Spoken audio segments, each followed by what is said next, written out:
Okay, good morning. Welcome back to my class. So yesterday I have explained to you two sections. Okay, introduction, ಸ್ವಲ್ಪ syllabus explain ಮಾಡಿದ್ದೆ, ಸ್ವಲ್ಪ part explain ಮಾಡಿದ್ದೆ. So ಈಗ rest of the ಸಿಲೆಬಸ್ನ ನಾವು ಕಲ್ತ್ಕೊಂತ ಹೋಗೋಣ. Okay fine sir. Yesterday important fundamental rights, fundamental duties, DPSP ಎಲ್ಲ ಹೇಳಿದ್ದೆ. ಹೇಗೆ ಥರ ಕ್ವಶನ್ಸ್ ಬರುತ್ತೆ ಅಂತ ಕೇಳಿದೆ. ಓಕೆ, ಸ್ವಲ್ಪ ಅಪ್ಲಿಕೇಬಿಲಿಟಿ ಕ್ವಶನ್ಸ್ ಕೂಡ ಬರೋಂಥ ಚಾನ್ಸಸ್ ಜಾಸ್ತಿ ಇರುತ್ತೆ. That includes union government also. ಈಗ ನೆಕ್ಸ್ಟ್ ಪಾರ್ಟು ವೆರಿ ಇಂಪಾರ್ಟೆಂಟ್ ನೋಡ್ರಪ್ಪ, ವೆರಿ ಇಂಪಾರ್ಟೆಂಟ್, ಜುಡಿಷರಿ. ಓಕೆ, ಕನ್ನಡದಲ್ಲಿ ನ್ಯಾಯಾಂಗ ಅಂತ ಹೇಳ್ತೀವಿ. ಮತ್ತು ಲೋಕಲ್ ಸೆಲ್ಫ್ ಗವರ್ನೆನ್ಸ್ ಅಂದರೆ ಸ್ಥಳೀಯ ಆಡಳಿತ. ಓಕೆ, ಸ್ಥಳೀಯ ಆಡಳಿತ ನಾನು ಇವಾಗ ಸ್ವಲ್ಪ ಹೇಳ್ಕೊಂತ ಬರ್ತೀವಿ. ಪ್ರಾಕ್ಟಿಕಲಿ ಯೋಚನೆ ಮಾಡಬೇಕು ಸರ್. ಜುಡಿಷರಿ ಅಂದರೆ ನ್ಯಾಯಾಂಗ ಅಂತ ಹೇಳಿದೆ ನಾನು ಕನ್ನಡದಲ್ಲಿ. ಸರ್ ಏನಿರುತ್ತೆ, ಯಾರು ಇರ್ತಾರೆ ಜುಡಿಷರಿಯಲ್ಲಿ, ಯಾರು ಇರ್ತಾರೆ? This is very important concept. ನೋಡ್ರಪ್ಪ, ನಾನು ನಿಮಗೆ ಹೇಳಿದೆ ಸರ್, ಪ್ರಜಾಪ್ರಭುತ್ವ 3 ಅಂಗಗಳ ಮೇಲೆ ಡಿಪೆಂಡ್ ಆಗಿದೆ. ಶಾಸಕಾಂಗ, ನ್ಯಾಯಾಂಗ, ಓಕೆ, ಕಾರ್ಯಾಂಗ. ಅರ್ಥ ಆಗ್ತೇನಪ್ಪ? ಒಬ್ರಿಗೊಬ್ರಿಗೆ ಚೆಕ್ ಮಾಡ್ತಾರೆ. ಅಂದರೆ ಒಂದು ಚಾನ್ಸ್ ಶಾಸಕಾಂಗ ತಪ್ಪು ಮಾಡಿದ್ರೆ, ಕಾರ್ಯಾಂಗ ಚೆಕ್ ಮಾಡಿದೆ, ಈ ಇಬ್ಬರಲ್ಲಿ ಯಾರು ತಪ್ಪು ಮಾಡಿದ್ರೆ ಇದನ್ನು ಯಾರು ನೋಡ್ತಾರೆ ಅಂದರೆ ನ್ಯಾಯಾಂಗ ನೋಡ್ತಾರೆ. Okay, as a name indicate, judiciary see whether legislative or executive is working properly. ಅರ್ಥ ಆಗ್ತೀಯಾ? Most important chapter. ಓಕೆ, ನಾವೆಲ್ಲ ನೋಡ್ತೀವಿ, ಸುಪ್ರೀಂ ಕೋರ್ಟ್ ನೋಡ್ತೀವಿ, ಹೈಕೋರ್ಟ್ ನೋಡ್ತೀವಿ, ತಾಲೂಕು ಕೋರ್ಟ್ ನೋಡ್ತೀವಿ, ಡಿಸ್ಟ್ರಿಕ್ಟ್ ಕೋರ್ಟ್ ನೋಡ್ತೀವಿ. All this things will come in day. ಯಾವ್ದಪ್ಪ concept ಅಂದರೆ ಜುಡಿಷರಿ. ಓಕೆ, ಆ ಜುಡಿಷರಿಯಲ್ಲಿ ಏನಿರುತ್ತೆ? Supreme court, high court, subordinates courts. ನಾವೇನು ಡಿಸ್ಟ್ರಿಕ್ಟ್ ಕೋರ್ಟ್ಸು ಅಥವಾ ಮ್ಯಾಜಿಸ್ಟ್ರೇಟ್ ಕೋರ್ಟ್ ಅಂತ ಹೇಳ್ತೀವಲ್ಲ, ಅದೆಲ್ಲ ಇಲ್ಲಿ ಬರುತ್ತೆ. ನೆಕ್ಸ್ಟ್ ಅದರಲ್ಲಿ ಒಂದು ಕಾನ್ಸೆಪ್ಟ್ ಇದೆ, judicial review, public interest litigation, judicial appointments, NJAC versus collegium. Okay, ನಾನು ಸ್ವಲ್ಪ ಎಕ್ಸ್ಪ್ಲೇನ್ ಮಾಡ್ಬಿಡ್ತೀನಿ sir. Supreme court. Okay, supreme court ಬಗ್ಗೆ ಕ್ವಶನ್ ಕೇಳ್ತಾರೆ. ಏನಂತ ಕೇಳ್ತಾರೆ ನೋಡಿ, ರೀಸೆಂಟಾಗಿ ಈ ಕಾನ್ಸೆಪ್ಟಿಗೆ ಓಕೆ ಒಂದು ಕರೆಂಟ್ ಇವೆಂಟ್ಸ್ನ ಕಾನ್ಸೆಪ್ಟ್ನ ನಾನು ಇಂಟರ್ಲಿಂಕ್ ಮಾಡ್ತೀನಿ. ನಿನ್ನೆ ಕೇಂದ್ರ ಸರ್ಕಾರ ಒಂದು ಕಾನೂನನ್ನು ಪಾಸ್ ಮಾಡಿದ್ದಾರೆ. ಏನು ಕಾನೂನು ಅಂತ ಹೇಳಿದ್ರೆ, ಸುಪ್ರೀಂ ಕೋರ್ಟಲ್ಲಿರುವ ಪ್ರಸ್ತುತ ನಂಬರ್ ಆಫ್ ಜಡ್ಜಸ್ 34 ಜನ ಜಡ್ಜಸ್ ಇದಾರಲ್ಲ, ಅದನ್ನು 38 ಜನ ಮಾಡ್ತಿದ್ದಾರೆ. ಅಂದರೆ 34 ಜನ ಪ್ರಸ್ತುತ ಸುಪ್ರೀಂ ಕೋರ್ಟಲ್ಲಿರೋ ಜಡ್ಜು. ಆ ಸಂಖ್ಯೆಯನ್ನ 38ಕ್ಕೆ ಏರಿಸಿದ್ದಾರೆ. ಯಾಕೆ ಈಗ ಏರಿಸಿದ್ದಾರೆ ಅಂತ ಹೇಳಿದ್ರೆ, ಬಿಕಾಸ್ ಸುಪ್ರೀಂ ಕೋರ್ಟಲ್ಲಿ ತುಂಬ ಕೇಸಸ್ ಬರ್ತಿದೆ. ಈ ಕೇಸಸ್ನ ಹ್ಯಾಂಡಲ್ ಮಾಡೋಕ್ಕೆ ಸುಪ್ರೀಂ ಕೋರ್ಟಲ್ಲಿರುವ ಪ್ರಸ್ತುತ ಜಡ್ಜ್ಗಳಿಗೆ ಕಡಿಮೆ ಇದ್ದಾರೆ. ಅದಕ್ಕೋಸ್ಕರ ಯಾರು ಮಾಡಿದ್ರಪ್ಪ ಅಂದರೆ ಸಂಸತ್ತು ಜಾಸ್ತಿ ಮಾಡಿದೆ number of strength. So it's a very important concept. Okay, ಅದೇ ಥರ ನಾವೇನಪ್ಪ ಈ ಕೇಳ್ಬೋದು ಕ್ವಶನ್ನು, ಯಾವ ಆರ್ಟಿಕಲ್ ಸುಪ್ರೀಂ ಕೋರ್ಟ್ನ ಜಡ್ಜ್ನ ಜಾಸ್ತಿ ಮಾಡೋಕ್ಕೆ ಹೇಳುತ್ತೆ ಅಂತ ಕೇಳ್ಬೋದು. ಅದೇ ಥರ ಭಾರತದಲ್ಲಿ ಸುಪ್ರೀಂ ಕೋರ್ಟು ಎಲ್ಲಿದೆ? ಓಕೆ, ಸುಪ್ರೀಂ ಕೋರ್ಟಲ್ಲಿ ಏನೇನು ಅಧಿಕಾರ ಇದೆ ಸುಪ್ರೀಂ ಕೋರ್ಟಿಗೆ?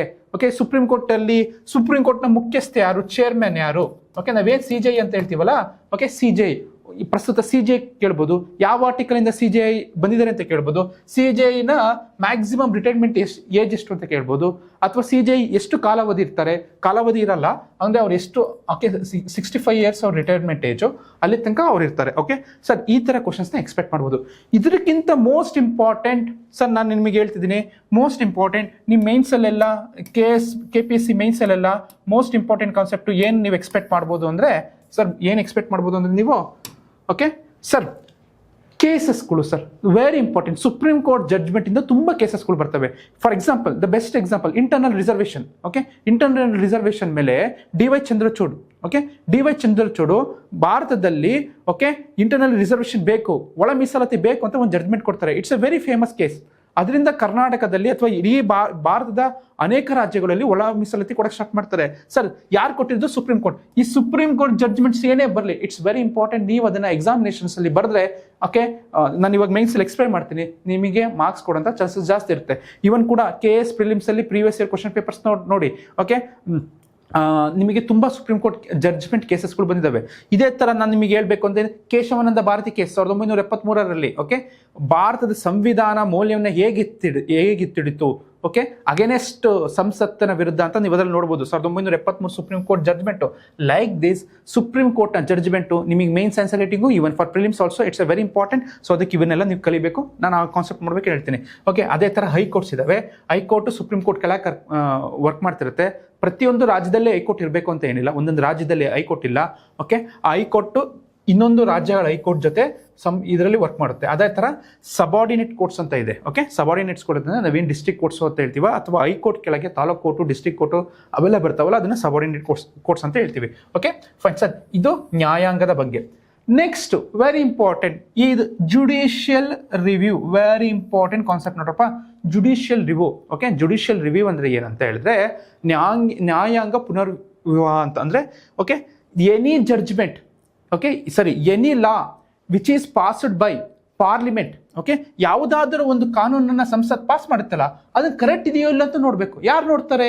ಓಕೆ, ಯಾರು ನೋಡ್ತಾರೆ ಅಂದ್ರೆ ನ್ಯಾಯಾಂಗ ನೋಡುತ್ತೆ. ಆ ನ್ಯಾಯಾಂಗ ಪುನರ್ ಪರಿಶೀಲನೆಯನ್ನ ನಾವು ಕನ್ನಡದಲ್ಲಿ, ಇದು ಇಂಗ್ಲಿಷಲ್ಲಿ ಏನಂತೀವಿ, ಜುಡಿಷಿಯರಿ ರಿವ್ಯೂ ಅಂತ ಹೇಳ್ತೀವಿ. Very important. ನೋಡಿ, ಯಾವುದೋ ಒಂದು ಕಾನೂನನ್ನ ಪಾಸ್ ಮಾಡ್ತಾರೆ, ಯಾರು? ಸಂಸತ್ತು.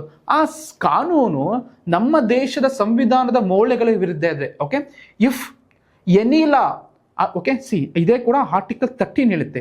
ವಾಟ್ ಈಸ್ ಜುಡಿಷಿಯಲ್ ರಿವ್ಯೂ ಅಂದ್ರೆ, any law which is violative of the values of the constitution, that law will become invalid. Okay, that law will become invalid. Sir ಏನ್ ಹೇಳುತ್ತೆ ಅದನ್ನ, ಆ ಕಾನ್ಸೆಪ್ಟ್ ನ ಜುಡಿಷಿಯಲ್ ರಿವ್ಯೂ ಅಂತ ಹೇಳ್ತೇವೆ. Any law which can be passed by the parliament, that will become invalid. Okay, that concept is called as judicial review. It's a very important. Okay, ಅದಾದ್ಮೇಲೆ public interest litigation ಅಂತ ಇನ್ನೊಂದು ಬರುತ್ತೆ. Very important, public interest litigation. Okay sir, ಇದ್ರ ಮೇಲೂ ಕೂಡ ನಿಮಗೆ ಒಂದ್ಸರಿ previous year question ಕೇಳಿದ್ರು ಮೇನ್ಸ್ ಅಲ್ಲಿ.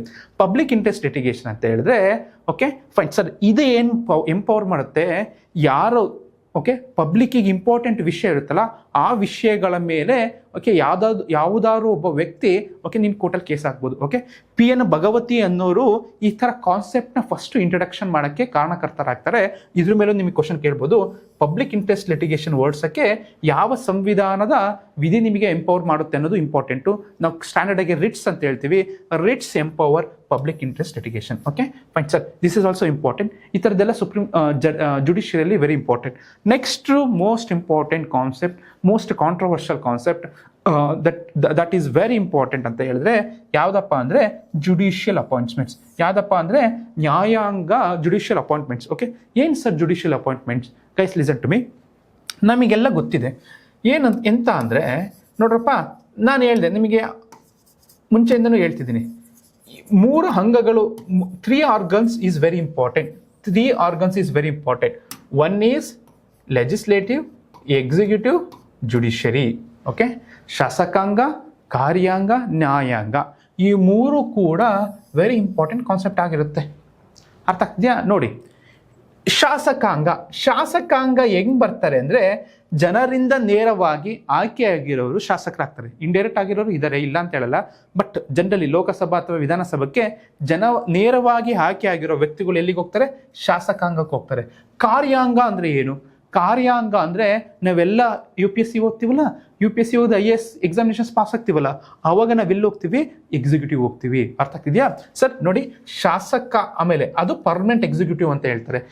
ಓಕೆ, ನಾವು ಪರ್ಮನೆಂಟ್ ಎಕ್ಸಿಕ್ಯೂಟಿವ್ ಅಂದ್ರೆ ಯಾರು IAS ಎಕ್ಸಾಮು ಅಥವಾ ಸರ್ವಿಸಸ್ ಒಳ್ಳೊಳ್ಳೆ ಎಕ್ಸಾಮ್ ಪಾಸ್ ಆಗ್ತಾರಲ್ಲ, ಅವರು ಪರ್ಮನೆಂಟ್ ಎಕ್ಸಿಕ್ಯೂಟಿವ್ ಆಗ್ತಾರೆ. ಯಾಕೆ ಪರ್ಮನೆಂಟ್ ಎಕ್ಸಿಕ್ಯೂಟಿವ್ ಆಗ್ತಾರೆ ಅಂದ್ರೆ, ಅವರು 60 ವರ್ಷದ ತನಕ ಅವರು ಜಾಬಲ್ಲಿ ಇರ್ತಾರೆ.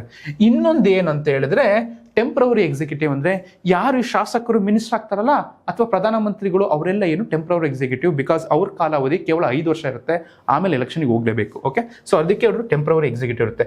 ಕೊನೆದಿದೆಯಲ್ಲ, ಕೊನೆದು ವೆರಿ ಇಂಪಾರ್ಟೆಂಟ್. ಯಾರಪ್ಪ? ನ್ಯಾಯಾಂಗ. C, it's a very interesting. ಈಗ ನ್ಯಾಯಾಂಗಕ್ಕೆ ಯಾವ ಎಕ್ಸಾಮ್ಸು ಇಲ್ಲ. ಓಕೆ, ಸುಪ್ರೀಂ CJI ಆಗಬೇಕಂದ್ರೆ ಯಾವ ಎಕ್ಸಾಮ್ ಇಲ್ಲ. ಅಫ್ಕೋರ್ಸ್ ಅವ್ರು ಬಂದಿರ್ತಾರೆ, ಲಾ ಪ್ರಾಕ್ಟೀಸ್ ಮಾಡ್ಕೊಂಡು ಬಂದಿರ್ತಾರೆ, ಬಟ್ ಇವರೇ CJI ಆಗಬೇಕು, ಇವರೇ ಜಡ್ಜ್ ಆಗಬೇಕು. So it's A most controversial issues. ಯಾಕೆಂದ್ರೆ ನ್ಯಾಯಾಂಗ ವೆರಿ ಇಂಪಾರ್ಟೆಂಟ್. ಅರ್ಥ ಆಗ್ತೀಯಾ? ಆರ್ಟಿಕಲ್ 50 ಏನು ಹೇಳುತ್ತೆ? ಸಂವಿಧಾನದ 50ನೇ ವಿಧಿ ಏನತ್ತೆ? ನ್ಯಾಯಾಂಗವನ್ನ ಕಾರ್ಯಾಂಗದಿಂದ ಸಪ್ರೇಟ್ ಮಾಡಬೇಕು. Separation of executive are from judiciary. Sir ಹಂಗಂದ್ರೆ ಏನು? ಜುಡಿಷರಿ ಮತ್ತು ಎಕ್ಸಿಕ್ಯೂಟಿವ್ ಒಂದಕ್ಕೊಂದು ದೂರ ಇರಬೇಕು. ಅರ್ಥ ಆಗ್ತಿದೆಯಾ? ಅಂದ್ರೆ ಏನಂತ ಹೇಳಿದ್ರೆ, ನೋಡ್ರಪ್ಪ, ನಾಳೆ ಕಾರ್ಯಾಂಗದವರೇ ನ್ಯಾಯಾಧೀಶರನ್ನ ಅಪಾಯಿಂಟ್ಮೆಂಟ್ ಮಾಡ್ತಾರೆ ಅಂತ ಹೇಳಿದ್ರೆ, ನಾಳೆ ಜಡ್ಜ್ಮೆಂಟು ಕಾರ್ಯಾಂಗದ ಪರನೇ ಬರುತ್ತೆ. ಅರ್ಥ ಆಗ್ತಿದೆಯಾ? ಫಾರ್ ಎಕ್ಸಾಂಪಲ್ ನೋಡ್ರಪ್ಪ, ನಾಳೆ ಏನವರು ಪ್ರೈಮ್ ಮಿನಿಸ್ಟರ್ ಆಗಿದ್ದಾರೆ, CN ಅವ್ರನ್ನ ಇವ್ರೇನ್ ಮಾಡ್ತಾರೆ? ಮುಖ್ಯ ನ್ಯಾಯಮೂರ್ತಿಯಾಗಿ ಆಯ್ಕೆ ಮಾಡ್ತಾರೆ. ಸಿ ಅನ್ನೋ ವ್ಯಕ್ತಿನ ಮುಖ್ಯ ನ್ಯಾಯಮೂರ್ತಿಯಾಗಿ ಆಯ್ಕೆ ಮಾಡ್ತಾರೆ. ಇವಾಗ ನಾಳೆ ಕೇಂದ್ರ ಸರ್ಕಾರ ವಿರುದ್ಧ ಯಾವುದೋ ಒಂದು ಸುಪ್ರೀಂ ಕೋರ್ಟಲ್ಲಿ ಕೇಸ್ ಬಂತು ಅಂತ ತಿಳ್ಕೊಳ್ಳಿ. ಆ ಕೇಸ್ನ ಯಾರು ನೋಡ್ಕೊಂತಾರೆ ಅಂದರೆ ECJ ನೋಡ್ಕೊಂತಾರೆ ಅಂತ ತಿಳ್ಕೊಳ್ಳಿ. ಇವಾಗ ಅವನು ತೀರ್ಪು ಮ್ಯಾಕ್ಸಿಮಮ್, ಯಾಕೆಂದ್ರೆ ಇವ್ರಿಗೆ ಅಪಾಯಿಂಟ್ಮೆಂಟ್ ಮಾಡಿದ್ದಾರೆ, ಯಾರು ಪರ ಕೊಡ್ಬೋದು, ಕೊಡಕ್ ಬರ್ಬೋದು ಅಂದ್ರೆ ಕೇಂದ್ರ ಸರ್ಕಾರದ ಪರ ಕೊಡ್ಬೇಕು. ಯಾಕಂದ್ರೆ ಸಿ ಅನ್ನ ಅಪಾಯಿಂಟ್ಮೆಂಟ್ ಮಾಡಿರೋದು ಅದಕ್ಕೆ ಸಿ ಹೇಳ್ದಂಗೆ ಕೇಳಬಹುದು, ಚಾನ್ಸಸ್ ಇದೆ. ಸೊ ಇದನ್ನ ತಡೆಯೋಕ್ಕೋಸ್ಕರ ಕಾರ್ಯಾಂಗ ಮತ್ತು ನ್ಯಾಯಾಂಗವನ್ನ ಸಪರೇಟ್ ಮಾಡಬೇಕಂತ ಆರ್ಟಿಕಲ್ 50 ಹೇಳುತ್ತೆ. ಅದಕ್ಕೆ ಜುಡಿಷಿಯಲ್ ಅಪಾಯಿಂಟ್ಮೆಂಟ್ಸ್ ಅನ್ನೋದು ಇಂಪಾರ್ಟೆಂಟ್ ಕಾನ್ಸೆಪ್ಟ್. ಯಾಕೆ ಇಷ್ಟಕ್ಕೊಂದು ಹೇಳ್ತಿದ್ದೀನಿ ಅಂತ ಹೇಳಿದ್ರೆ, ಇಲ್ಲಿ ಏನೋ ಅಂತ ಇದೆ ನೋಡಿ, ಏನಿದೆ ಅಂದ್ರೆ ನ್ಯಾಷನಲ್ ಜುಡಿಷಿಯಲ್ ಅಪಾಯಿಂಟ್ಮೆಂಟ್ ಕಮಿಷನರ್ಸ್ ಅಂತ ಹೇಳ್ತೀವಿ.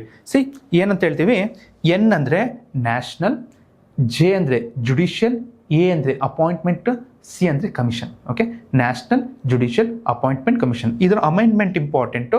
ನಾನು ಲಾಸ್ಟಿಗೆ ಹೇಳ್ತೀನಿ ಏನು ಅಮೆಂಡ್ಮೆಂಟ್ ಅಂತ, ಎಷ್ಟನೇ ತಿದ್ದುಪಡಿ ಅಂತ. ಇದು ಕೊಲ್ಲಿಜಿಯಂ. ಓಕೆ, ಇದು ಕೊಲ್ಲಿಜಿಯಂ. ಓಕೆ, ಪ್ರಸ್ತುತ ಸುಪ್ರೀಂ ಕೋರ್ಟ್ನ ಜಡ್ಜ್ನ ಆಯ್ಕೆ ಮಾಡಬೇಕು ಅಂದರೆ ಅಥವಾ ಹೈಕೋರ್ಟ್ ಜಡ್ಜ್ನ ಆಯ್ಕೆ ಮಾಡಬೇಕು ಅಂದರೆ 2 ವಿಧಾನಗಳಿದ್ದಾವೆ. ಒಂದೇ ವಿಧಾನ ಇರೋದು. ಅದೇನಪ್ಪ ಅಂದರೆ ಕೊಲ್ಲಿಜಿಯಂ. ಓಕೆ, ಕೊಲ್ಲಿಜಿಯಂ. ಈಗ ನಾನು ಏನು ಹೇಳಕ್ಕೆ ಇಷ್ಟಪಡ್ತಿದ್ದೀನಿ ಅಂತ ಹೇಳಿದ್ರೆ, ಸರ್ ಎಂಜಾಕ್ ಅನ್ನೋದು ಕೇಂದ್ರ ಸರ್ಕಾರ 2013ರಲ್ಲಿ ತಂದಿದ್ದ ಒಂದು ಕಾನೂನು. ಅದ್ರ ಪ್ರಕಾರ ರಾಷ್ಟ್ರೀಯ ನ್ಯಾಯಾಂಗ ಪ್ರಾಧಿಕಾರ ಅಪಾಯಿಂಟ್ಮೆಂಟ್ ಮಾಡಿ, ಅದರಲ್ಲಿ ಯಾರು ಇರ್ತಾರೆ ಅಂದರೆ ಪ್ರಧಾನಮಂತ್ರಿ ಇರ್ತಾರೆ. ಓಕೆ, CJ ಇರ್ತಾರೆ, ಲೋಕಸಭಾ ಆಪೋಸಿಷನ್ ಪಾರ್ಟಿ ಲೀಡರ್ ಇರ್ತಾರೆ, ಇನ್ನೊಬ್ರು ಮಿನಿಸ್ಟರ್ ಇರ್ತಾರೆ, ಕಾನೂನಿನ ಮಂತ್ರಿ ಇರ್ತಾರೆ. ಇವ್ರು 4 ಜನ ಸೇರ್ಕಂಡು ಯಾರಿಗೆ ಅಪಾಯಿಂಟ್ಮೆಂಟ್ ಮಾಡಬೇಕು ಅಂದರೆ ಸುಪ್ರೀಂ ಕೋರ್ಟ್ ಮತ್ತು ಹೈಕೋರ್ಟ್ನ ಜಡ್ಜಸ್ನ ಅಪಾಯಿಂಟ್ಮೆಂಟ್ ಮಾಡಬೇಕು ಅಂತ ಇದರಲ್ಲಿ ರೂಲ್ಸ್ ಇರುತ್ತೆ. So please try to understand ಇದರ ಅರ್ಥ ಏನು ಅಂದರೆ, ಹಂಗಂದ್ರೆ ನಾಳೆ CJ ಯಾರಾಗಬೇಕು, ನಾಳೆ ಸುಪ್ರೀಂ ಕೋರ್ಟ್ ಜಡ್ಜ್ ಯಾರಾಗಬೇಕು, ಹೈಕೋರ್ಟ್ ಜಡ್ಜ್ ಯಾರಾಗಬೇಕು ಅಂತ ಡಿಸೈಡ್ ಮಾಡ್ತಾರೆ ಯಾರಾದಂದರೆ ಪ್ರಧಾನಮಂತ್ರಿ, ಸುಪ್ರೀಂ ಕೋರ್ಟ್ನ ಮುಖ್ಯ ನ್ಯಾಯಮೂರ್ತಿ, ಆಪೋಸಿಷನ್ ಪಾರ್ಟಿ ಲೀಡರ್, ಇನ್ನೊಬ್ರು ಯಾರು ಕಾನೂನಿನ ಮಂತ್ರಿ. ಸರ್ ಇವರೆಲ್ಲ ಸೇರ್ಕೊಂಡು ಮಾಡ್ತಾರೆ ಅಂದರೆ ಏನು, ಕಾರ್ಯಾಂಗ ಯಾರಿಗೆ ಬರ್ತಿದೆಯಪ್ಪ, ನ್ಯಾಯಾಂಗ ಹತ್ರ ಬರ್ತಿದೆ. ಹಂಗಂದ್ರೆ ಕಾರ್ಯಾಂಗ ನ್ಯಾಯಾಂಗ ಅಧಿಕಾರಿಗಳನ್ನು ಅಪಾಯಿಂಟ್ಮೆಂಟ್ ಮಾಡ್ತಾರೆ. ಸೊ ಇದಕ್ಕೋಸ್ಕರ ಇದು ದೊಡ್ಡ ಕಾಂಟ್ರವರ್ಸಿ ಆಗುತ್ತೆ. ಸೇಮ್ ಕೇಸು ಎಲ್ಲಿಗೆ ಹೋಗುತ್ತೆಪ್ಪ ಅಂದರೆ ಸುಪ್ರೀಂ ಕೋರ್ಟ್ ಹತ್ರ ಹೋಗುತ್ತೆ. ಸುಪ್ರೀಂ ಕೋರ್ಟು ರಾಷ್ಟ್ರೀಯ ನ್ಯಾಯಾಂಗ ಪ್ರಾಧಿಕಾರವನ್ನ, ವೆರಿ ಇಂಪಾರ್ಟೆಂಟ್ ನೋಡಿ, ಒಂದಕ್ಕೊಂದಕ್ಕೆ ಲಿಂಕ್ ಮಾಡ್ತೀರಿ. ರಾಷ್ಟ್ರೀಯ ನ್ಯಾಯಾಂಗ ಪ್ರಾಧಿಕಾರವನ್ನ ಜುಡಿಷಿಯಲಿ ರಿವ್ಯೂ ಯೂಸ್ ಮಾಡ್ಕೊಂಡು ಅಂದರೆ ಜುಡಿಷಿಯಲ್ ನ್ಯಾಯಾಂಗ ಇದನ್ನ ಯೂಸ್ ಮಾಡ್ಕೊಂಡು ಏನು ಮಾಡ್ತಾರೆ, ಕ್ಯಾನ್ಸಲ್ ಮಾಡ್ತಾರೆ. Very important concept. 2013ರಲ್ಲಿ ನ್ಯಾಷನಲ್ ಜುಡಿಷಿಯಲ್ ಅಪಾಯಿಂಟ್ಮೆಂಟ್ನ ಕ್ಯಾನ್ಸಲ್ ಮಾಡ್ತಾರೆ. This is most important question. ಅವಾಗ ಇದ್ರ ಅಪ್ರಸ್ತುತ ಆಗುತ್ತೆ. ಬಟ್ ಇವಾಗಿನ CJ ಸೂರ್ಯಕಾಂತ್ ಏನಂತ ಹೇಳಿದರೆ, ನಾವು ಯಾಕೆ ಎಂಜಾಕ್ನ ತರಬಾರ್ದು ಅಂತ ಒಂದು ಕ್ವಶನ್ ಮಾಡಿದ್ದಾರೆ. So you may expect a question on this. It's a very very important concept. CJ ಅದ್ರ ಬಗ್ಗೆ ನಾವು ಪರಿಶೀಲನೆ ಮಾಡಬೇಕು ಅಂತ ಹೇಳಿದರೆ, let us see what will happen. Sir ಹಂಗಂದ್ರೆ ಕೊಲ್ಲಿಜಿಯಂ ಅಂದರೆ ಏನು? ಕೊಲ್ಲಿಜಿಯಂ ಅಂದರೆ ಏನು ಸರ್? ಕೊಲ್ಲಿಜಿಯಂ ಅಂದರೆ group of judges. Group of judges ನೋಡಿ ಸರ್, ಒಂದು CJ ಇರ್ತಾರೆ. 4 ಸೀನಿಯರ್ ಮೋಸ್ಟ್ ಜಡ್ಜಸ್ ಇರ್ತಾರೆ. ಒಬ್ರು ಮುಖ್ಯ ನ್ಯಾಯಮೂರ್ತಿ ಇರ್ತಾರೆ. ಅದಾದ್ಮೇಲೆ 4 ನ್ಯಾಯಮೂರ್ತಿಗಳು. ಯಾರನ್ನು ಸೆಲೆಕ್ಟ್ ಮಾಡೋದಲ್ಲ, ಸುಪ್ರೀಂ ಕೋರ್ಟ್ ಅಲ್ಲಿ ಇರುವಂತ ಅತ್ಯಂತ ಹಿರಿಯ ನ್ಯಾಯಮೂರ್ತಿಗಳು ಈ 4 ಜನ ಮತ್ತು ಒಬ್ಬ CJ. ಇವರು ಒಂದು ಗುಂಪಿನ ಕೊಲ್ಲಿಜಿಯಂ ಅಂತ ಹೇಳ್ತಾರೆ. ಕೊಲ್ಲಿಜಿಯಂ ಅಂತ ಹೇಳ್ತಾರೆ. ಸ್ಟಾರ್ಟಿಂಗು ಈ ತರ ಕೊಲ್ಲಿಜಿಯಂ ಅನ್ನೋ ಕಾನ್ಸೆಪ್ಟ್ ಬರೋಕ್ಕೆ first judge case, second judge case, third judge case ಎಲ್ಲ ಹಾಗೆ ಬಂದಿರುತ್ತೆ. ನಾನು ಅದನ್ನ ಲೇಟರ್ ಆನ್ ಹೇಳ್ಕೊಂತೀನಿ. ಸರ್ ಇಷ್ಟು ಅರ್ಥ ಮಾಡ್ಕೋಬೇಕು. ಕೊಲ್ಲಿಜಿಯಂ ಅಂದ್ರೆ ಏನಂತ ಹೇಳಿದ್ರೆ ನೋಡಿ ಇಷ್ಟೇ, CJ ಇರ್ತಾರೆ ಮತ್ತು 4 ಜನ ಸೀನಿಯರ್ ಜಡ್ಜಸ್ ಇರ್ತಾರೆ. ಇವ್ರು ಏನು ಮಾಡ್ತಾರೆ ಅಂದರೆ, ತಮಗೆ ಯಾರು ನೆಕ್ಸ್ಟು ನ್ಯಾಯಮೂರ್ತಿಗಳಾಗಬೇಕು, ಹೈಕೋರ್ಟ್ನ ನ್ಯಾಯಮೂರ್ತಿ ಯಾರಾಗಬೇಕು, ಮುಖ್ಯ ನ್ಯಾಯಮೂರ್ತಿ ಯಾರಾಗಬೇಕು, CJ ಸುಪ್ರೀಂ ಕೋರ್ಟ್ನ ನ್ಯಾಯಮೂರ್ತಿಗಳು ಯಾರಾಗಬೇಕು ಅಂತ ಡಿಸೈಡ್ ಮಾಡೋರು. ಫಾರ್ ಎಕ್ಸಾಂಪಲ್ ನೋಡಿ, ಸುಪ್ರೀಂ ಕೋರ್ಟಲ್ಲಿ ನಾನು 38 ಜನ ಇರಬೇಕು ಅಂತ ಹೇಳ್ತಾರೆ. ನಾಳೆ 10 ಜನ ರಿಟೈರ್ಡ್ ಆಗಬೇಕು. ನಾಳೆ 10 ಜನ ರಿಟೈರ್ಡ್ ಆಗಬೇಕಂದ್ರೆ 10 ಜನನ ಅಪಾಯಿಂಟ್ಮೆಂಟ್ ಮಾಡಬೇಕು ಅಂದರೆ ಒಂದು ಕಮಿಟಿ ಇರಬೇಕು. ಯಾರ್ಯಾರು ಒಳ್ಳೊಳ್ಳೆ ವ್ಯಕ್ತಿಗಳು ನಾನು ಸುಪ್ರೀಂ ಕೋರ್ಟ್ನ ನ್ಯಾಯಮೂರ್ತಿಯಾಗಿ ಆಯ್ಕೆ ಮಾಡ್ಬೋದು ಅಂತ. ಅವಾಗ ಈ ಕೊಲ್ಲಿಜಿಯಂ ಏನು ಮಾಡುತ್ತೆ, ರಿಸರ್ಚ್ ಮಾಡುತ್ತೆ. ಕರ್ನಾಟಕ ಹೈಕೋರ್ಟಲ್ಲಿ ಯಾರು ಒಳ್ಳೆ ನ್ಯಾಯಾಧೀಶರು ಇದ್ರೆ, ಅಥವಾ ಬೇರೆ ಬೇರೆ ರಾಜ್ಯದಲ್ಲಿ ಯಾವ್ದಾದ್ರು ನ್ಯಾಯಾಧೀಶರು ಇದ್ರೆ ಅವ್ರನ್ನೆಲ್ಲ ಸೇರಿಸ್ಕೊಂಡು ಒಂದು ಗುಂಪು ಮಾಡುತ್ತೆ. ಅದನ್ನ ಏನಂತ ಹೇಳ್ತಾರೆ ಅಂದರೆ collegium. Okay, so it's a very important concept. ನಿಮ್ಮ ಎಕ್ಸಾಮಿನೇಷನ್ಸ್ನಲ್ಲಿ ಕ್ವಶನ್ ಕೇಳ್ಬೋದು, ವಾಟ್ ಈಸ್ ಕೊಲಿಜಿಯಂ ಅಂದರೆ it's a committee which was responsible for the appointment of the supreme court and high court judges. Okay, you may expect the questions. Okay, you may expect the question on this topic. Okay sir, this is with respect to judiciary. Okay, judiciary is one of the beautiful chapter. Article 124 to 147 supreme court ಬಗ್ಗೆ ಹೇಳುತ್ತೆ. ತುಂಬ articles ಬರುತ್ತೆ. Article 142, article 129, contempt of court, ಆಮೇಲೆ court of records, that widely ಇದನ್ನು discussion ಮಾಡೋಣ. ಅದರಲ್ಲಿ ಕೇಸಸ್ಗಳು ಇದ್ದಾವೆ. ಆ ಕೇಸಸ್ಗಳು ಕೂಡ ನಿಮ್ಮ ಕೇಸ್ ಎಕ್ಸಾಮಿನೇಷನ್ಸ್ಗೆ ತುಂಬ ಇಂಪಾರ್ಟೆಂಟ್ ಆಗಿರ್ತವೆ. ದಟ್ ಹೋಗ್ತಾ ನಾವು ಡಿಸ್ಕಷನ್ ಮಾಡ್ಕೊಂತ ಬರೋಣ. ಇವಾಗ ಅದಾದಮೇಲೆ ಓಕೆ, ಲೋಕಲ್ ಸೆಲ್ಫ್ ಗೌರ್ಮೆಂಟ್ಸ್ ಅಂತ ಹೇಳಿದ್ದೆ. ಲೋಕಲ್ ಸೆಲ್ಫ್ ಗೌರ್ಮೆಂಟ್ಸ್ ಅಂದರೆ ಸ್ಥಳೀಯ ಆಡಳಿತ. ಓಕೆ, ಏನಪ್ಪ ಅಂತ ಹೇಳಿದ್ರೆ ಸ್ಥಳೀಯ ಆಡಳಿತ. ನೋಡಿ, ಇಲ್ಲೊಂದು ವರ್ಡ್ ಇದೆ. ಓಕೆ, ಈ ವರ್ಡ್ ಏನು ಹೇಳ್ತಿದೆ ಅಂದರೆ decentralisation. Okay, decentralisation, this word is very important. ಡಿಸೆಂಟ್ರಲೈಸೇಷನಿಗೆ ನಾವು ಏನಂತ ಹೇಳ್ತೀವಿ ಕನ್ನಡದಲ್ಲಿ ಅಂದರೆ ವಿಕೇಂದ್ರೀಕರಣ ಅಂತ ಹೇಳ್ತೀವಿ. ಓಕೆ, ಏನಂತ ಹೇಳ್ತೀವಿ ಅಂದರೆ ವಿಕೇಂದ್ರೀಕರಣ ಅಂತ ಹೇಳ್ತೀವಿ. ನಾವು ಅತ್ಯಂತ ಹೆಚ್ಚು ಪರಿಣಾಮಕಾರಿಯಾಗಿ ಆಡಳಿತ ಮಾಡಬೇಕು ಅಂತ ಹೇಳಿದ್ರೆ ಓಕೆ, ನಮ್ಮ ದೇಶದಲ್ಲಿ ವಿಕೇಂದ್ರೀಕರಣ ಇರಬೇಕು. ಓಕೆ, ವಿಕೇಂದ್ರೀಕರಣ ಇರಬೇಕು ಅಂದರೆ ಆಡಳಿತ ವಿಕೇಂದ್ರೀಕರಣ ಇರಬೇಕು. Okay fine sir.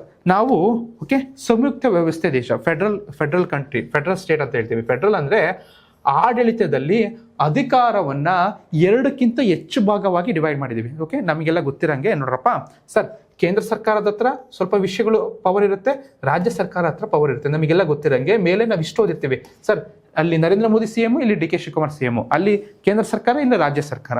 ಇದರ ಹೊರತಾಗಿ ಸ್ಥಳೀಯ ಸಂಸ್ಥೆಗಳನ್ನ ಆಡಳಿತ ಮಾಡಬೇಕು ಅಂದ್ರೆ ಲೋಕಲ್ ಸೆಲ್ಫ್ ಗವರ್ನೆನ್ಸ್ ಇರುತ್ತೆ. ಯಾರು ಇರ್ತಾರಪ್ಪ?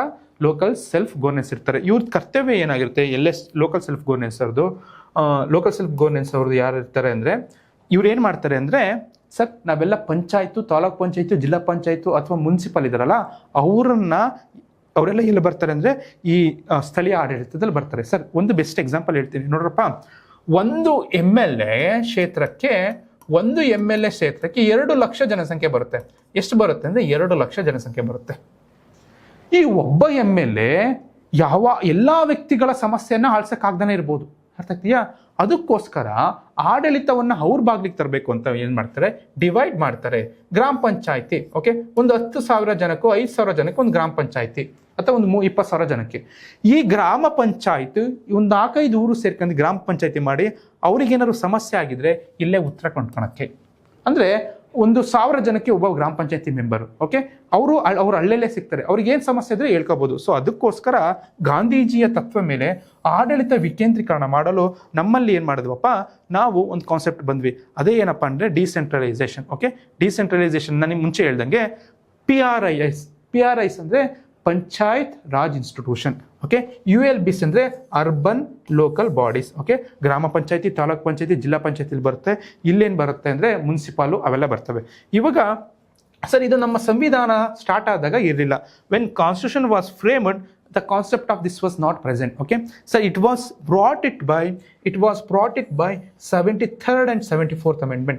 ನಮ್ಮ ಸಂವಿಧಾನಕ್ಕೆ 73ನೇ ತಿದ್ದುಪಡಿ ತರುವ ಮುಖಾಂತರ ನಾವು ಇದನ್ನ ತಂದಿದ್ದೀವಿ. Okay fine sir. ಇವಾಗ ನೆಕ್ಸ್ಟ್ ಓಕೆ, ಅದನ್ನೇ ನಾವು ಹೇಳ್ಬೋದು, BBMP ಹೇಳ್ಬೋದು, ಗ್ರಾಮ ಪಂಚಾಯತಿ, ತಾಲೂಕ್ ಪಂಚಾಯತಿ, ಜಿಲ್ಲಾ ಪಂಚಾಯತಿ ಇರ್ಬೋದು, ಅಥವಾ ನಗರ ಆಡಳಿತ ಅಂತ ಎಲ್ಲ ಹೇಳ್ತೀವಿ.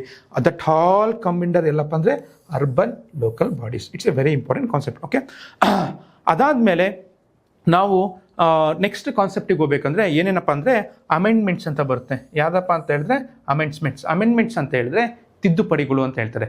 ಸಂವಿಧಾನದ ತಿದ್ದುಪಡಿಗಳು. ಓಕೆ, ನಾನು ಹೇಳಿದೆ ನಿಮಗೆ, ಇದು 73rd ಅಮೆಂಡ್ಮೆಂಟ್ ಅಂದರೆ 74th ಅಮೆಂಡ್ಮೆಂಟ್ ಅಂತ ಹೇಳಿದೆ. ಅಂದರೆ ಸಂವಿಧಾನಕ್ಕೆ 73ನೇ ತಿದ್ದುಪಡಿ ಮಾಡಿದ್ದೀವಿ. ಓಕೆ, ಯಾಕೆ ಆ್ಯಡ್ ಮಾಡಿದ್ದೀವಿ ಅಂದರೆ ಏನು ಮಾಡಿದ್ದೀವಿ ಅಂತಂದರೆ ಒಂದು ವಿಷಯನ ಆ್ಯಡ್ ಮಾಡಿದ್ದೀವಿ. ಅಲ್ಲಿ ತನಕ ಆಡಳಿತವನ್ನು 2 ಭಾಗ ಡಿವೈಡ್ ಮಾಡಿತ್ತು. ಕೇಂದ್ರ ಸರ್ಕಾರ ಸ್ವಲ್ಪ, ರಾಜ್ಯ ಸರ್ಕಾರ ಸ್ವಲ್ಪ. ಇವಾಗ 3ನೇ ಭಾಗವಾಗಿ ಓಕೆ ಸ್ಥಳೀಯ ಆಡಳಿತ ಅನ್ನೋ ಸಿಸ್ಟಮ್ನ ಇಂಟ್ರೊಡಕ್ಷನ್ ಮಾಡಿದ್ದೀವಿ. ಅದನ್ನು ಅಂದರೆ ಸಂವಿಧಾನನ ಸ್ವಲ್ಪ ಚೇಂಜ್ ಮಾಡಿದ್ದೀವಿ. ಆ ಚೇಂಜಸ್ಸಿಗೆ ಏನಂತಾರೆ? ಅಮೆಂಡ್ಮೆಂಟ್ಸ್ ಅಂತ ಹೇಳ್ತಾರೆ. ಓಕೆ, ಅರ್ಥ ಆಗ್ತಿದೆಯಾ? ಓಕೆ, ಇದರ ನೆಕ್ಸ್ಟು ಇದ್ರ ಸಂಬಂಧಪಟ್ಟಿದೆ panchayat areas extension schedule act ಅಂತ ಬಂದಿದ್ದಾರೆ. ಓಕೆ, ಪಂಚಾಯತ್ನ ಎಲ್ಲೆಲ್ಲಿಗೆ ಎಕ್ಸ್ಟೆನ್ಷನ್ ಮಾಡ್ಬೋದು ಅಂತ. ಓಕೆ, ಅದಾದಮೇಲೆ ಇದೊಂದು ಕಾನ್ಸೆಪ್ಟ್ ಇದೆ ಪಂಚಾಯತ್ಸಲ್ಲಿ very important, devolution of funds and functions. ಅಂದರೆ ಪಂಚಾಯತ್ಗಳಿಗೆ ಫಂಡ್ ಹೇಗೆ ಬರುತ್ತೆ, ದುಡ್ಡೆಲ್ಲಿಂದ ಬರುತ್ತೆ. ಓಕೆ, ದುಡ್ಡೆಲ್ಲಿಂದ ಬರುತ್ತೆ ಅನ್ನೋದನ್ನ ನಾವು ಅದೊಂದು ಕಾನ್ಸೆಪ್ಟ್ನ ಈಗ ನೋಡ್ರಪ್ಪ. ನಮಗೆ ನಾವೆಲ್ಲ ಏನಂತ ಓದ್ಬೇಕಾರೆ ಫೈನಾನ್ಸ್ ಕಮಿಷನ್ ಅಂತ ಹೇಳ್ತೀವಿ, ಹಣಕಾಸು ಆಯೋಗ. ಓಕೆ, ಹಣಕಾಸು ಆಯೋಗ. ಇವಾಗ 16ನೇ ಹಣಕಾಸಿನ ಆಯೋಗದ ಮುಖ್ಯಸ್ಥರು ಯಾರು ಅಂತ ಹೇಳಿದ್ರೆ, 16ನೇ ಹಣಕಾಸಿನ ಆಯೋಗದ ಮುಖ್ಯಸ್ಥರು ಯಾರು ಅಂತ ಹೇಳಿದ್ರೆ ಅರವಿಂದ್ ಪಣಗೆರೆ ಇದ್ದಾರೆ. ಓಕೆ, ಅವ್ರ ಟೈಮ್ ಲೈನು 2026ರಿಂದ 31 ವರ್ಷ. ಅವ್ರು ಏನ್ ಮಾಡ್ತಾ ಇದ್ರೆ, ಕೇಂದ್ರ ಸರ್ಕಾರದ ಹತ್ರ ಇರುವ ದುಡ್ಡನ್ನ ರಾಜ್ಯ ಸರ್ಕಾರಕ್ಕೆ ಯಾವ ಆಧಾರದವಾಗಿ ಹಂಚಬೇಕು ಅಂತ ಒಂದು ಪ್ಲಾನ್ ಮಾಡಿಕೊಡ್ತಾರೆ. ಓಕೆ, ಆ ಪ್ಲಾನ್ ಮಾಡಿಕೊಟ್ಟಿದ್ದ ಅದನ್ನ ಅವ್ರು ಯಾರಿಗೆ ಕೊಡ್ತಾರೆ, ಕೇಂದ್ರ ಸರ್ಕಾರಕ್ಕೆ ಕೊಡ್ತಾರೆ. ಕೇಂದ್ರ ಸರ್ಕಾರ ನೆಕ್ಸ್ಟ್ ಡಿವೈಡ್ ಮಾಡುತ್ತೆ. ಅಂದ್ರೆ ಸರ್, ಕೇಂದ್ರ ಸರ್ಕಾರ ಟಾಪ್ ಅಲ್ಲಿ ಇರೋದು, ಅದ್ರ ಕೆಳಗೆ ರಾಜ್ಯಗಳಿದಾವೆ, ಅವರಿಗೂ ದುಡ್ಡು ಕೊಡಬೇಕು. ಓಕೆ, ಅದಕ್ಕೋಸ್ಕರ ಕೇಂದ್ರ ಸರ್ಕಾರ ತನ್ನಲ್ಲಿರುವ ಸಂಪನ್ಮೂಲಗಳನ್ನ ರಾಜ್ಯ ಸರ್ಕಾರ ಜೊತೆಗೆ ಹಂಚಿಕೊಳ್ಳಲು ಓಕೆ ಫೈನಾನ್ಸ್ ಕಮಿಷನ್ ಆಗುತ್ತೆ. ಇದೇ ತರ ಸರ್, ಓಕೆ, ಇದೇ ತರ the most important other concept is ರಾಜ್ಯ ಸರ್ಕಾರ ಸ್ಟೇಟ್ ಫೈನಾನ್ಸ್ ಕಮಿಷನ್ ಮಾಡುತ್ತೆ. ನೋಡಿ, ಅಲ್ಲಿ ಫೈನಾನ್ಸ್ ಕಮಿಷನ್ ಅಂತ ಹೇಳ್ತೀವಿ, ಸೆಂಟ್ರಲ್ ಫೈನಾನ್ಸ್ ಕಮಿಷನ್, ಇಲ್ಲಿ state finance commission. Okay, state finance commission ಏನಕ್ಕೆ ಮಾಡ್ತಾರೆ? ಸ್ಟೇಟ್ ಫೈನಾನ್ಸ್ ಕಮಿಷನ್ ಅಂದ್ರೆ ರಾಜ್ಯ ಸರ್ಕಾರ ತನ್ನಲ್ಲಿರುವ ಸಂಪನ್ಮೂಲಗಳನ್ನ ಸ್ವಲ್ಪ ಸಂಪನ್ಮೂಲಗಳನ್ನ ಯಾರಿಗೆ ಕೊಡಬೇಕು ಅಂದ್ರೆ ಸ್ಥಳೀಯ ಸಂಸ್ಥೆಗಳಿಗೆ ಕೊಡಬೇಕು, ಅಂದ್ರೆ ಪಂಚಾಯತಿ ಕೊಡಬೇಕು ಅಥವಾ ಮುನ್ಸಿಪಾಲಿಟಿ ಕೊಡಬೇಕು. ಆ ಏನೇನು ಫಾರ್ಮುಲಾ ಮಾಡಬೇಕಂದ್ರೆ ಸ್ಟೇಟ್ ಫೈನಾನ್ಸ್ ಕಮಿಷನ್ ಮಾಡ್ತಾರೆ. ಆ ಸ್ಟೇಟ್ ಫೈನಾನ್ಸ್ ಕಮಿಷನ್ ಅಲ್ಲಿ ಯಾವ ಆಧಾರದಲ್ಲಿ ಪಂಚಾಯತಿಗೆ ಅಥವಾ ಮುನ್ಸಿಪಾಲಿಟಿ ಕೊಡಬೇಕು ಅಂತ ಡಿಸೈಡ್ ಮಾಡ್ತಾರೆ. ಸೊ ಅದೇ concept devolution of funds. Okay, devolution of funds, this is a very important concept. ನಿಮಗೆ ಎಕ್ಸಾಮಿನೇಷನ್ ಕ್ವಶನ್ ಕೇಳ್ಬೋದು. ಅಫ್ಕೋರ್ಸ್ ನಮಗೆ ಪ್ರತಿ ಸರಿನೂ ಮೋಸ್ಟ್ ರಿಪೀಟೆಡ್ ಕ್ವಶನ್ಸ್ ಅಲ್ಲಿ ಬರುವಂಥದ್ದು ಯಾವುದು ಅಂದರೆ panchayat Raj institutions, urban local bodies, ಇನ್ನೊಂದು ಕೋಆಪರೇಟಿವ್ಸ್ ಅಂತ ಬರುತ್ತೆ. ಅದನ್ನು ನಾವು ಎಕ್ಸಾಮಿನೇಷನ್ಸಲ್ಲಿ ಫರ್ದರ್ ನಾವು ಡಿಸ್ಕಷನ್ ಮಾಡ್ಕೊಂತ ಹೋಗೋಣ. Okay, next the other most important concept is emergency provisions. Very important. Okay, emergency provisions. Okay, ನಮಗೆಲ್ಲ ಗೊತ್ತಿರೋಂಗೆ ಎಮರ್ಜೆನ್ಸಿ ಅಂದ್ರೆ ಏನಪ್ಪ? ಓಕೆ, ತುರ್ತು ಪರಿಸ್ಥಿತಿ ಅಂತ ಹೇಳ್ತೀವಿ. ಓಕೆ, ಎಮರ್ಜೆನ್ಸಿ ಮೀನ್ಸ್ ತುರ್ತು ಪರಿಸ್ಥಿತಿ. Okay, which are the articles that deals with emergency? ಅಂದ್ರೆ there are 3 articles that deals with emergency. Okay, fine sir, ನಾನು ಫರ್ದರ್ ಹೇಳ್ತೀನಿ ಯಾವ್ಯಾವಪ್ಪ ಅಂದರೆ article 352, article 356, article 360. Okay, article 352, article 356, article 360. Sir, article 352 is called as ರಾಷ್ಟ್ರೀಯ ತುರ್ತು ಪರಿಸ್ಥಿತಿ. Article 352ನ ಏನಂತ ಹೇಳ್ತೀವಿ ಅಂದರೆ ರಾಷ್ಟ್ರೀಯ ತುರ್ತು ಪರಿಸ್ಥಿತಿ ಅಂತ ಹೇಳ್ತೀವಿ. ಆರ್ಟಿಕಲ್ 356ನ ಏನಂತ ಹೇಳ್ತೀವಿ? ಪ್ರೆಸಿಡೆಂಟ್ಸ್ ರೂಲ್ ಅಂತೀವಿ. ಪ್ರೆಸಿಡೆಂಟ್ ರೂಲ್ಸ್ ಅಂತ ಹೇಳಿದ್ರೆ ಅಥವಾ ಸ್ಟೇಟ್ ಎಮರ್ಜೆನ್ಸಿ ಅಥವಾ ರಾಷ್ಟ್ರಪತಿ ಆಡಳಿತ ಅಂತ ಹೇಳ್ತೀವಿ. ಓಕೆ, ಇದನ್ನ ಫೇಮಸ್ ಕೇಸ್ ಇದರಲ್ಲಿ ಸಂಬಂಧಪಟ್ಟಿದ್ದಂದ್ರೆ ನೋಡಿ, this is a famous case, S R Bommai case is a famous case. ಏನಕ್ಕೆ ಸಂಬಂಧಪಟ್ಟಿದ್ದಪ್ಪ ಅಂದ್ರೆ ರಾಜ್ಯ ತುರ್ತು ಪರಿಸ್ಥಿತಿ, ಸ್ಟೇಟ್ ಎಮರ್ಜೆನ್ಸಿ ಅಥವಾ ರಾಷ್ಟ್ರಪತಿ ಆಡಳಿತ. ಸ್ಟೇಟ್ ಎಮರ್ಜೆನ್ಸಿ ನಾನು ಮುಂಚೆನೇ ಹೇಳ್ತಿದ್ದೀನಿ ನೋಡಿ, Supreme Court judgment Bommai case. S R Bommai ನಮ್ಮ ಮಾಜಿ ಮುಖ್ಯಮಂತ್ರಿ ಆದ ಬಸವರಾಜ ಬೊಮ್ಮಾಯಿ ಅವರ ತಂದೆ ಎಸ್ ಆರ್ ಬೊಮ್ಮಾಯಿ ಅವರು ಮುಖ್ಯಮಂತ್ರಿ ಆದಾಗ ಅವರ ಸರ್ಕಾರವನ್ನ ಓಕೆ ಗವರ್ನರ್ ಆಡಳಿತ ಮೇಳೆಗೆ ಏನ್ ಮಾಡ್ತಾರೆ? ತೆಗೆದಾಕ್ಬಿಡ್ತಾರೆ. ಓಕೆ, ಅದರ ವಿರುದ್ಧ ಯಾರು ಎಸ್ ಆರ್ ಬೊಮ್ಮಾಯಿ ಕೇಸ್ ಇದನ್ನ ಏನ್ ಮಾಡ್ತಾರೆ? ಸುಪ್ರೀಂ ಕೋರ್ಟಲ್ಲಿ ಕೇಸ್ ಹಾಕ್ತಾರೆ. ಸುಪ್ರೀಂ ಕೋರ್ಟ್ ಅವಾಗ ಒಂದು ಒಳ್ಳೆ ಡಿಸಿಷನ್ ಕೊಡುತ್ತೆ. ನೀವು ಶಾಸಕಾಂಗದ ಸಂಖ್ಯೆಯನ್ನ ನಿಮ್ಮಲ್ಲಿ ಡಿಸೈಡ್ ಮಾಡೋದಲ್ಲ, ಶಾಸಕಾಂಗದ ಸಂಖ್ಯೆಯನ್ನ ನೀವೆಲ್ಲಿ ಡಿಸೈಡ್ ಮಾಡಬೇಕು ಅಂದ್ರೆ ವಿಧಾನಸೌಧ ಒಳಗೆ ಡಿಸೈಡ್ ಮಾಡಬೇಕು. ಅಂದ್ರೆ ಸರ್, ನಾವು ಮೆಜಾರಿಟಿನ ಎಲ್ಲಿ ಪ್ರೂವ್ ಮಾಡ್ಬೇಕಂದ್ರೆ ಗವರ್ನರಿಗೆ ವಿವೇಚನೆಗೆ ಬಿಟ್ಟಿದ್ದಲ್ಲ, ಅದನ್ನ ಅವರು ಅದು ಎಲ್ಲಿ ಮಾಡ್ಬೇಕಂದ್ರೆ ವಿಧಾನಸೌಧ ಒಳಗೆ ಪ್ರೂವ್ ಮಾಡಬೇಕು. ಆ ಸರ್ಕಾರಕ್ಕೆ ಅಷ್ಟು ಪವರ್ ಇದೆಯೋ ಇಲ್ಲವೋ ಅಂತ ಅಧಿಕಾರ ಮಾಡುವಂತ ಶಾಸಕರ ಸಂಖ್ಯೆ ಇದೆಯಲ್ಲ ಅಂತ ಯಾರು ಡಿಸೈಡ್ ಮಾಡಬೇಕು ಅಂದ್ರೆ ವಿಧಾನಸೌಧದೊಳಗೆ ಡಿಸೈಡ್ ಮಾಡಬೇಕು ಅಂತ ಫೇಮಸ್ ಕೇಸ್ ಬರುತ್ತೆ. ನಾನು ಅದನ್ನ ಫರ್ದರ್ ಜಾಸ್ತಿ ಎಕ್ಸ್ಪ್ಲೈನ್ ಮಾಡ್ತೀನಿ. Next financial emergency. ಮೂರನೇದು ಯಾವ್ದಪ್ಪ ಅಂದ್ರೆ ಫೈನಾನ್ಷಿಯಲ್ ಎಮರ್ಜೆನ್ಸಿ. ಓಕೆ ಸರ್, ಸ್ವಲ್ಪ ಬ್ರೀಫ್ ಆಗಿ ಹೇಳ್ಕೊಂತ ಹೋಗ್ತೀನಿ. ಸರ್, ಆರ್ಟಿಕಲ್ 350ನ ನಾವು ಜನರಲಿ ನ್ಯಾಷನಲ್ ಎಮರ್ಜೆನ್ಸಿ ಅಂತ ಹೇಳ್ತೀವಿ. 2 ಕಡೆಯಿಂದ ನಾವು ಇದನ್ನ ತಂದಿದ್ದೀವಿ, ನ್ಯಾಷನಲ್ ಎಮರ್ಜೆನ್ಸಿ. ಓಕೆ, ಸ್ವಲ್ಪ ಹೇಳಬೇಕು ಅಂತ ಹೇಳಿದ್ರೆ ನೋಡಿ, ಒಂದೊಂದು ಸಮಯದಲ್ಲಿ ಒಂದೊಂದು ತುರ್ತು ಪರಿಸ್ಥಿತಿ, ಒಂದೊಂದು ಇಂಪಾರ್ಟೆಂಟ್ ಸಮಯದಲ್ಲಿ ಏನಾಗ್ಬಿಡುತ್ತೆ? ನಮ್ಮ ದೇಶದಲ್ಲಿ ತುರ್ತು ಪರಿಸ್ಥಿತಿ ಏರ್ತಾರೆ. ಫಾರ್ ಎಕ್ಸಾಂಪಲ್, ಯಾವುದೋ ದೇಶ ನಮ್ಮ ದೇಶದ ಮೇಲೆ ಯುದ್ಧ ಮಾಡ್ಬೋದು. ನಮ್ಮ ದೇಶದಲ್ಲಿ ಆಂತರಿಕವಾಗಿ ಆರ್ಮಡ್ ರೆಬಿಲಿಯನ್, ಸಶಸ್ತ್ರ ದಂಗೆ ಅಂತ ಹೇಳ್ತೀವಿ, ಅದಾದಾಗ ನಾವೇನ್ ಮಾಡ್ತೀವಿ? ಜನರಲಿ ನ್ಯಾಷನಲ್ ಎಮರ್ಜೆನ್ಸಿನ ಅಪ್ಲೈ ಮಾಡ್ತೀವಿ. So this is a very famous national emergency. National emergency ಏರಿದಾಗ ಕೇಂದ್ರ ಸರ್ಕಾರ ಮತ್ತು ರಾಜ್ಯ ಸರ್ಕಾರಗಳ ನಡುವೆ ಸಂಬಂಧ ಹೇಗಿರುತ್ತೆ? ರಾಜ್ಯ ಸರ್ಕಾರದ ಶಾಸಕಾಂಗ ಅಧಿಕಾರ ಹೇಗಿರುತ್ತೆ? ಹಣಕಾಸು ಅಧಿಕಾರ ಇರುತ್ತೆ, ಶಾಸಕಾಂಗದ ಆಡಳಿತಾತ್ಮಕ ಅಧಿಕಾರ ಇರುತ್ತೆ. ಎಲ್ಲದೂ ನಾನು ಕ್ಲೀನಾಗಿ ಎಕ್ಸ್ಪ್ಲೈನ್ ಮಾಡ್ತೀನಿ ನ್ಯಾಷನಲ್ ಎಮರ್ಜೆನ್ಸಿ ಅನ್ನೋ ಕಾನ್ಸೆಪ್ಟಲ್ಲಿ. It's a very important. ಇದು 3 ಅಷ್ಟೇ ಕೂಡ ನಿಮ್ಮ ಎಕ್ಸಾಮಿನೇಷನ್ ಅಲ್ಲಿ ರಿಪೀಟೆಡ್. 352, 359 ಅಂತ ಇದೆ, 358 ಅಂತ ಇದೆ. That we are going to discuss in the later part. Next another most important thing is president rule. ಏನಪ್ಪ ಇಲ್ಲಿ ಏನು ಹೇಳ್ತಿದೆ ಅಂತ ಹೇಳಿದ್ರೆ ಪ್ರೆಸಿಡೆಂಟ್ ರೂಲ್ ಅಂತ ಹೇಳ್ತಿದೆ. ನಾನು ನಿಮಗೆ ಮುಂಚೆನೇ ಎಕ್ಸ್ಪ್ಲೈನ್ ಮಾಡಿದಾಗೆ ಪ್ರೆಸಿಡೆಂಟ್ ರೂಲ್ ಅಂದರೆ ರಾಷ್ಟ್ರಪತಿ ಆಡಳಿತ ಅಥವಾ ಇದೇನು ಹೇಳುತ್ತೆ ಅಂತ ಹೇಳಿದ್ರೆ ಪ್ರೆಸಿಡೆಂಟ್ ರೂಲ್ ಅಂತ ಹೇಳಿದ್ರೆ sir state emergency. Okay, state emergency fine sir. Article 356 general state emergency ಅಂದರೆ ಇಷ್ಟೇ ಕಣ್ರಪ್ಪ. ಓಕೆ, ಜನರಲ್ ಏನಕ್ಕೆ ಅಪ್ಲೈ ಮಾಡ್ತಾರೆ ಅಂದರೆ ಜನರಲ್ ಟರ್ಮ್ ಕಾಸ್ ಏನಂತ ಹೇಳಿದ್ರೆ ಯಾವಾಗ ಒಂದು ರಾಜ್ಯ ಸರ್ಕಾರ ಸಂವಿಧಾನದ ಮೌಲ್ಯಗಳ ವಿರುದ್ಧ ನಡ್ಕೊಂಡ್ರೆ ಆವಾಗ ಏನಾಗುತ್ತೆ, ಸ್ಟೇಟ್ ಎಮರ್ಜೆನ್ಸಿನ ಅಪ್ಲೈ ಮಾಡ್ತಾರೆ. ಓಕೆ, ಅದಾದ್ಮೇಲೆ ಅದೊಂದೇ ಕಾರಣ ಅಲ್ಲ. ಫಸ್ಟ್ ಈಸ್ ರಾಜ್ಯ ಸರ್ಕಾರ ಸಂವಿಧಾನ ಮೌಲ್ಯಗಳನ್ನು ಮೀರಿ ವರ್ತನೆ ಮಾಡಿದಾಗ ಪ್ರೆಸಿಡೆಂಟ್ ರೂಲ್ ಹಾಕ್ಬೋದು. ನೆಕ್ಸ್ಟ್ ಸೆಕೆಂಡ್ ಮೋಸ್ಟ್ ಇಂಪಾರ್ಟೆಂಟ್ ಯಾವಾಗ ಅಂದರೆ ರಾಜ್ಯ ಸರ್ಕಾರಕ್ಕೆ ರಾಜ್ಯದಲ್ಲಿ ಸರ್ಕಾರ ಮಾಡೋಕ್ಕೆ ಯಾವ ಪಕ್ಷದಿಂದ ಆಗಲಿದ್ದಾಗ ಅವಾಗ ಏನು ಹೇಳ್ತೀವಿ ಅಂತ ಹೇಳಿದವಾಗ ಪ್ರೆಸಿಡೆಂಟ್ ರೂಲ್ಸ್ ಅಂತ ಹೇಳ್ತೀವಿ. ಓಕೆ, ಅದನ್ನು ಡೀಟೇಲ್ ಆಗಿ ಹೇಳ್ಕೊಂತ ಬರ್ತೀನಿ. ಯಾವುದೋ ಎಲೆಕ್ಷನ್ಸ್ ನಡೆದಿರುತ್ತೆ. ಓಕೆ, ಒಂದು ಎಲೆಕ್ಷನಲ್ಲಿ ಒಂದು ಸರ್ಕಾರ ಮಾಡಬೇಕಂದ್ರೆ ಅರ್ಧದಷ್ಟು ಸ್ಥಾನ ಬರಬೇಕು. ಯಾವ ಪಕ್ಷಗಳಿಗೂ ಅರ್ಧದಷ್ಟು ಸ್ಥಾನ ಬರಲಿಲ್ಲ ಅಂದರೆ, ಯಾವ ಪಕ್ಷವೂ ಕೂಡ ಮೈತ್ರಿ ಮುಖಾಂತರ ಆಡಳಿತ ಮಾಡೋಕ್ಕೆ ಬರಲಿಲ್ಲ ಅಂದರೆ ಆವಾಗ ನಮಗೆ ಏನಾಗುತ್ತೆ ಅಂದರೆ ಸ್ಟೇಟ್ ಎಮರ್ಜೆನ್ಸಿ ಆಗುತ್ತೆ. That is famous article 356 of the Indian constitution which we are going to explain you the later classes. Okay, also this is national emergency, ರಾಷ್ಟ್ರೀಯ ತುರ್ತು ಪರಿಸ್ಥಿತಿ. ಇದು ರಾಜ್ಯ ತುರ್ತು ಪರಿಸ್ಥಿತಿ. ಇದೇನಂದ್ರೆ ಫೈನಾನ್ಷಿಯಲ್ ಎಮರ್ಜೆನ್ಸಿ. ಇಲ್ಲಿ ತನಕ ಭಾರತದಲ್ಲಿ ಒಂದು ಬಾರಿ ಕೂಡ ಫೈನಾನ್ಷಿಯಲ್ ಎಮರ್ಜೆನ್ಸಿನ ಏರಿಲ್ಲ. ಬಟ್ ಅದನ್ನು ಕೂಡ ನಾವು ಹೇಳ್ಕೊಂತ ಹೋಗೋಣ. ಫೈನಾನ್ಷಿಯಲ್ ಎಮರ್ಜೆನ್ಸಿ ಅಪ್ಲೈ ಮಾಡಿದಾಗ ಏನೇನಾಗುತ್ತೆ, ಓಕೆ, ಅವಾಗ ರಾಷ್ಟ್ರೀಯ ಮತ್ತು ಕೇಂದ್ರ ಸರ್ಕಾರದ ಏನೇನು ಸಂಬಂಧ ಹೇಗಿರುತ್ತೆ ಅನ್ನೋದು we are going to discuss in the later part of the class. Okay, fine sir. Next section 4 constitutional bodies ಅಂತ ಹೇಳ್ತೀವಿ sir. Very important sir, very important. Okay, very important concept. ಸಂವಿಧಾನಾತ್ಮಕ ಸಂಸ್ಥೆಗಳು ಅಂತ ಹೇಳ್ತೀವಿ ಸರ್. ಅಂದರೆ ಯಾವ್ಯಾವ ಸಂಸ್ಥೆಗಳು ಸಂವಿಧಾನದಲ್ಲಿ ಮೆನ್ಷನ್ ಆಗಿರ್ತಾವಲ್ಲ ಅವಕ್ಕೆ ಸಂವಿಧಾನಿಕ ಸಂಸ್ಥೆಗಳು ಅಂತ ಹೇಳ್ತೀವಿ ಸರ್. ಅಂದರೆ ಈ ಸಂಸ್ಥೆಗಳಿಗೆ ಅತ್ಯಂತ ಹೆಚ್ಚು ಪರಿಣಾಮಕಾರಿಯಾಗಿರ್ತವೆ. ಈ ಸಂಸ್ಥೆಗಳಲ್ಲಿ ಏನೇ ಚೇಂಜ್ ಮಾಡಿಸ್ಬೇಕಂದ್ರೆ ಅಷ್ಟು ಈಸಿ ಆಗಲ್ಲ. It's a very important. Okay, such bodies are called as constitutional bodies ಅಂತ ಹೇಳ್ತೀವಿ. ಓಕೆ, ನಾನು ಹೇಳ್ಕೊಂತ ಬರ್ತೀನಿ. ಅವರ ಆಡಳಿತ ಬಗ್ಗೆ, ಆಮೇಲೆ ರಾಜ್ಯ ಸರ್ಕಾರದ ಮೇಲೆ ಅದಕ್ಕೂ ಹೇಗೆ ಸಂಬಂಧ ಅಂತ ಹೇಳ್ಕೊಂತ ಬರ್ತೀನಿ. Okay, this the famous constitutional bodies. Okay, ನಮಗೆ ಫಸ್ಟ್ ಕಾನ್ಸ್ಟಿಟ್ಯೂಷನಲ್ ಬಾಡೀಸ್ ಅಂತ ಹೇಳಿದಾಗ ಫಸ್ಟ್ ಬರೋದೇ ನಮಗೆ UPSC ಅಥವಾ election commission. Okay, UPSC first. ಇವಾಗ ನಾವು UPSC ಇಂದ ಹೋಗೋಣ. Okay, fine sir. ಈಗ UPSC full form union public service commission. Article 312ರಿಂದ 323.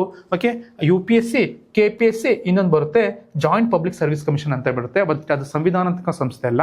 ಬಟ್ ಅದನ್ನ ಹೇಳ್ತೀನಿ. UPSC ಕನ್ನಡದಲ್ಲಿ ಕೇಂದ್ರ ಲೋಕಸೇವಾ ಆಯೋಗ. KPSC ಅಂದರೆ ರಾಜ್ಯ ಲೋಕಸೇವಾ ಆಯೋಗ. ಸರ್, ನಮ್ಮ ದೇಶದಲ್ಲಿ ಮೆರಿಟೋರಿಯಸ್ ಸ್ಟೂಡೆಂಟ್, ಓಕೆ, ಅತ್ಯಂತ ಹೆಚ್ಚು ಬುದ್ಧಿಶಾಲಿ ವ್ಯಕ್ತಿಗಳನ್ನು ಅಪಾಯಿಂಟ್ಮೆಂಟ್ ಮಾಡಲು ಕೇಂದ್ರ ಸರ್ಕಾರದ ವಿವಿಧ ಕೆಲಸಗಳಿಗೆ ಅಥವಾ ರಾಜ್ಯ ಸರ್ಕಾರದ ವಿವಿಧ ಕೆಲಸಗಳಿಗೆ ಓಕೆ ನಮ್ಮ ಸಂವಿಧಾನ ನಮಗೆ UPSC ಮತ್ತು KPSC ಎನ್ನುವ ಎರಡು ಸಂಸ್ಥೆಗಳನ್ನು ನೀಡಿದೆ. ಅರ್ಥ ಆಗ್ತಿದೆಯಾ ಸರ್? ಇವೇನು ಮಾಡ್ತವೆ ಅಂತ ಹೇಳಿದ್ರೆ they recruit meritorious student to the post of central government and okay state government. Okay, ಅದ್ರ ಬಾಡಿ ಏನು ಆರ್ಟಿಕಲ್ 312 ಇರುತ್ತೆ. ಅಲ್ಲಿ ಅವರ ಅಧಿಕಾರಕ್ಕೆ ಅವ್ರು ಹೇಗೆ ಆಡಳಿತ ಮಾಡ್ತಾರೆ, ಓಕೆ, ಅವ್ರಿಗೆ ರಿಟೈರ್ಮೆಂಟ್ ಏಜು ಈ ಮೆಂಬರ್ಸ್ಗೆ, ಓಕೆ, ಈ ಬೋರ್ಡಲ್ಲಿ ಯಾರು ಇರ್ತಾರೆ, okay, that we are going to discuss in the software. Okay, ನಿಮಗೆಲ್ಲ ಗೊತ್ತಿರ್ಬೋದು KPSC ಎಲ್ಲ ಸತತವಾಗಿ ನ್ಯೂಸಲ್ಲಿ ಇರುತ್ತೆ. UPSCನೂ ಕೂಡ ಈ ಸರಿ ನ್ಯೂಸಲ್ಲಿ ಇತ್ತು. ಓಕೆ, ಬಿಕಾಸ್ ಟ್ರಾನ್ಸ್ಪರೆಂಟ್ ಆಗಿ ಎಕ್ಸಾಮ್ ಮಾಡಬೇಕು ಅಂತ UPSCಗೆ ಹೇಳಿದಾಗ ಕೀ ಆನ್ಸರ್ಸ್ನ ಇವಾಗಲೇ ಬಿಡ್ತಾರೆ. That we are going to study in the later of our classes. Next ಯಾವುದಪ್ಪ ಅಂದರೆ election commission of India. Okay, ಚುನಾವಣಾ ಆಯೋಗ, ಭಾರತದ ಚುನಾವಣಾ ಆಯೋಗ.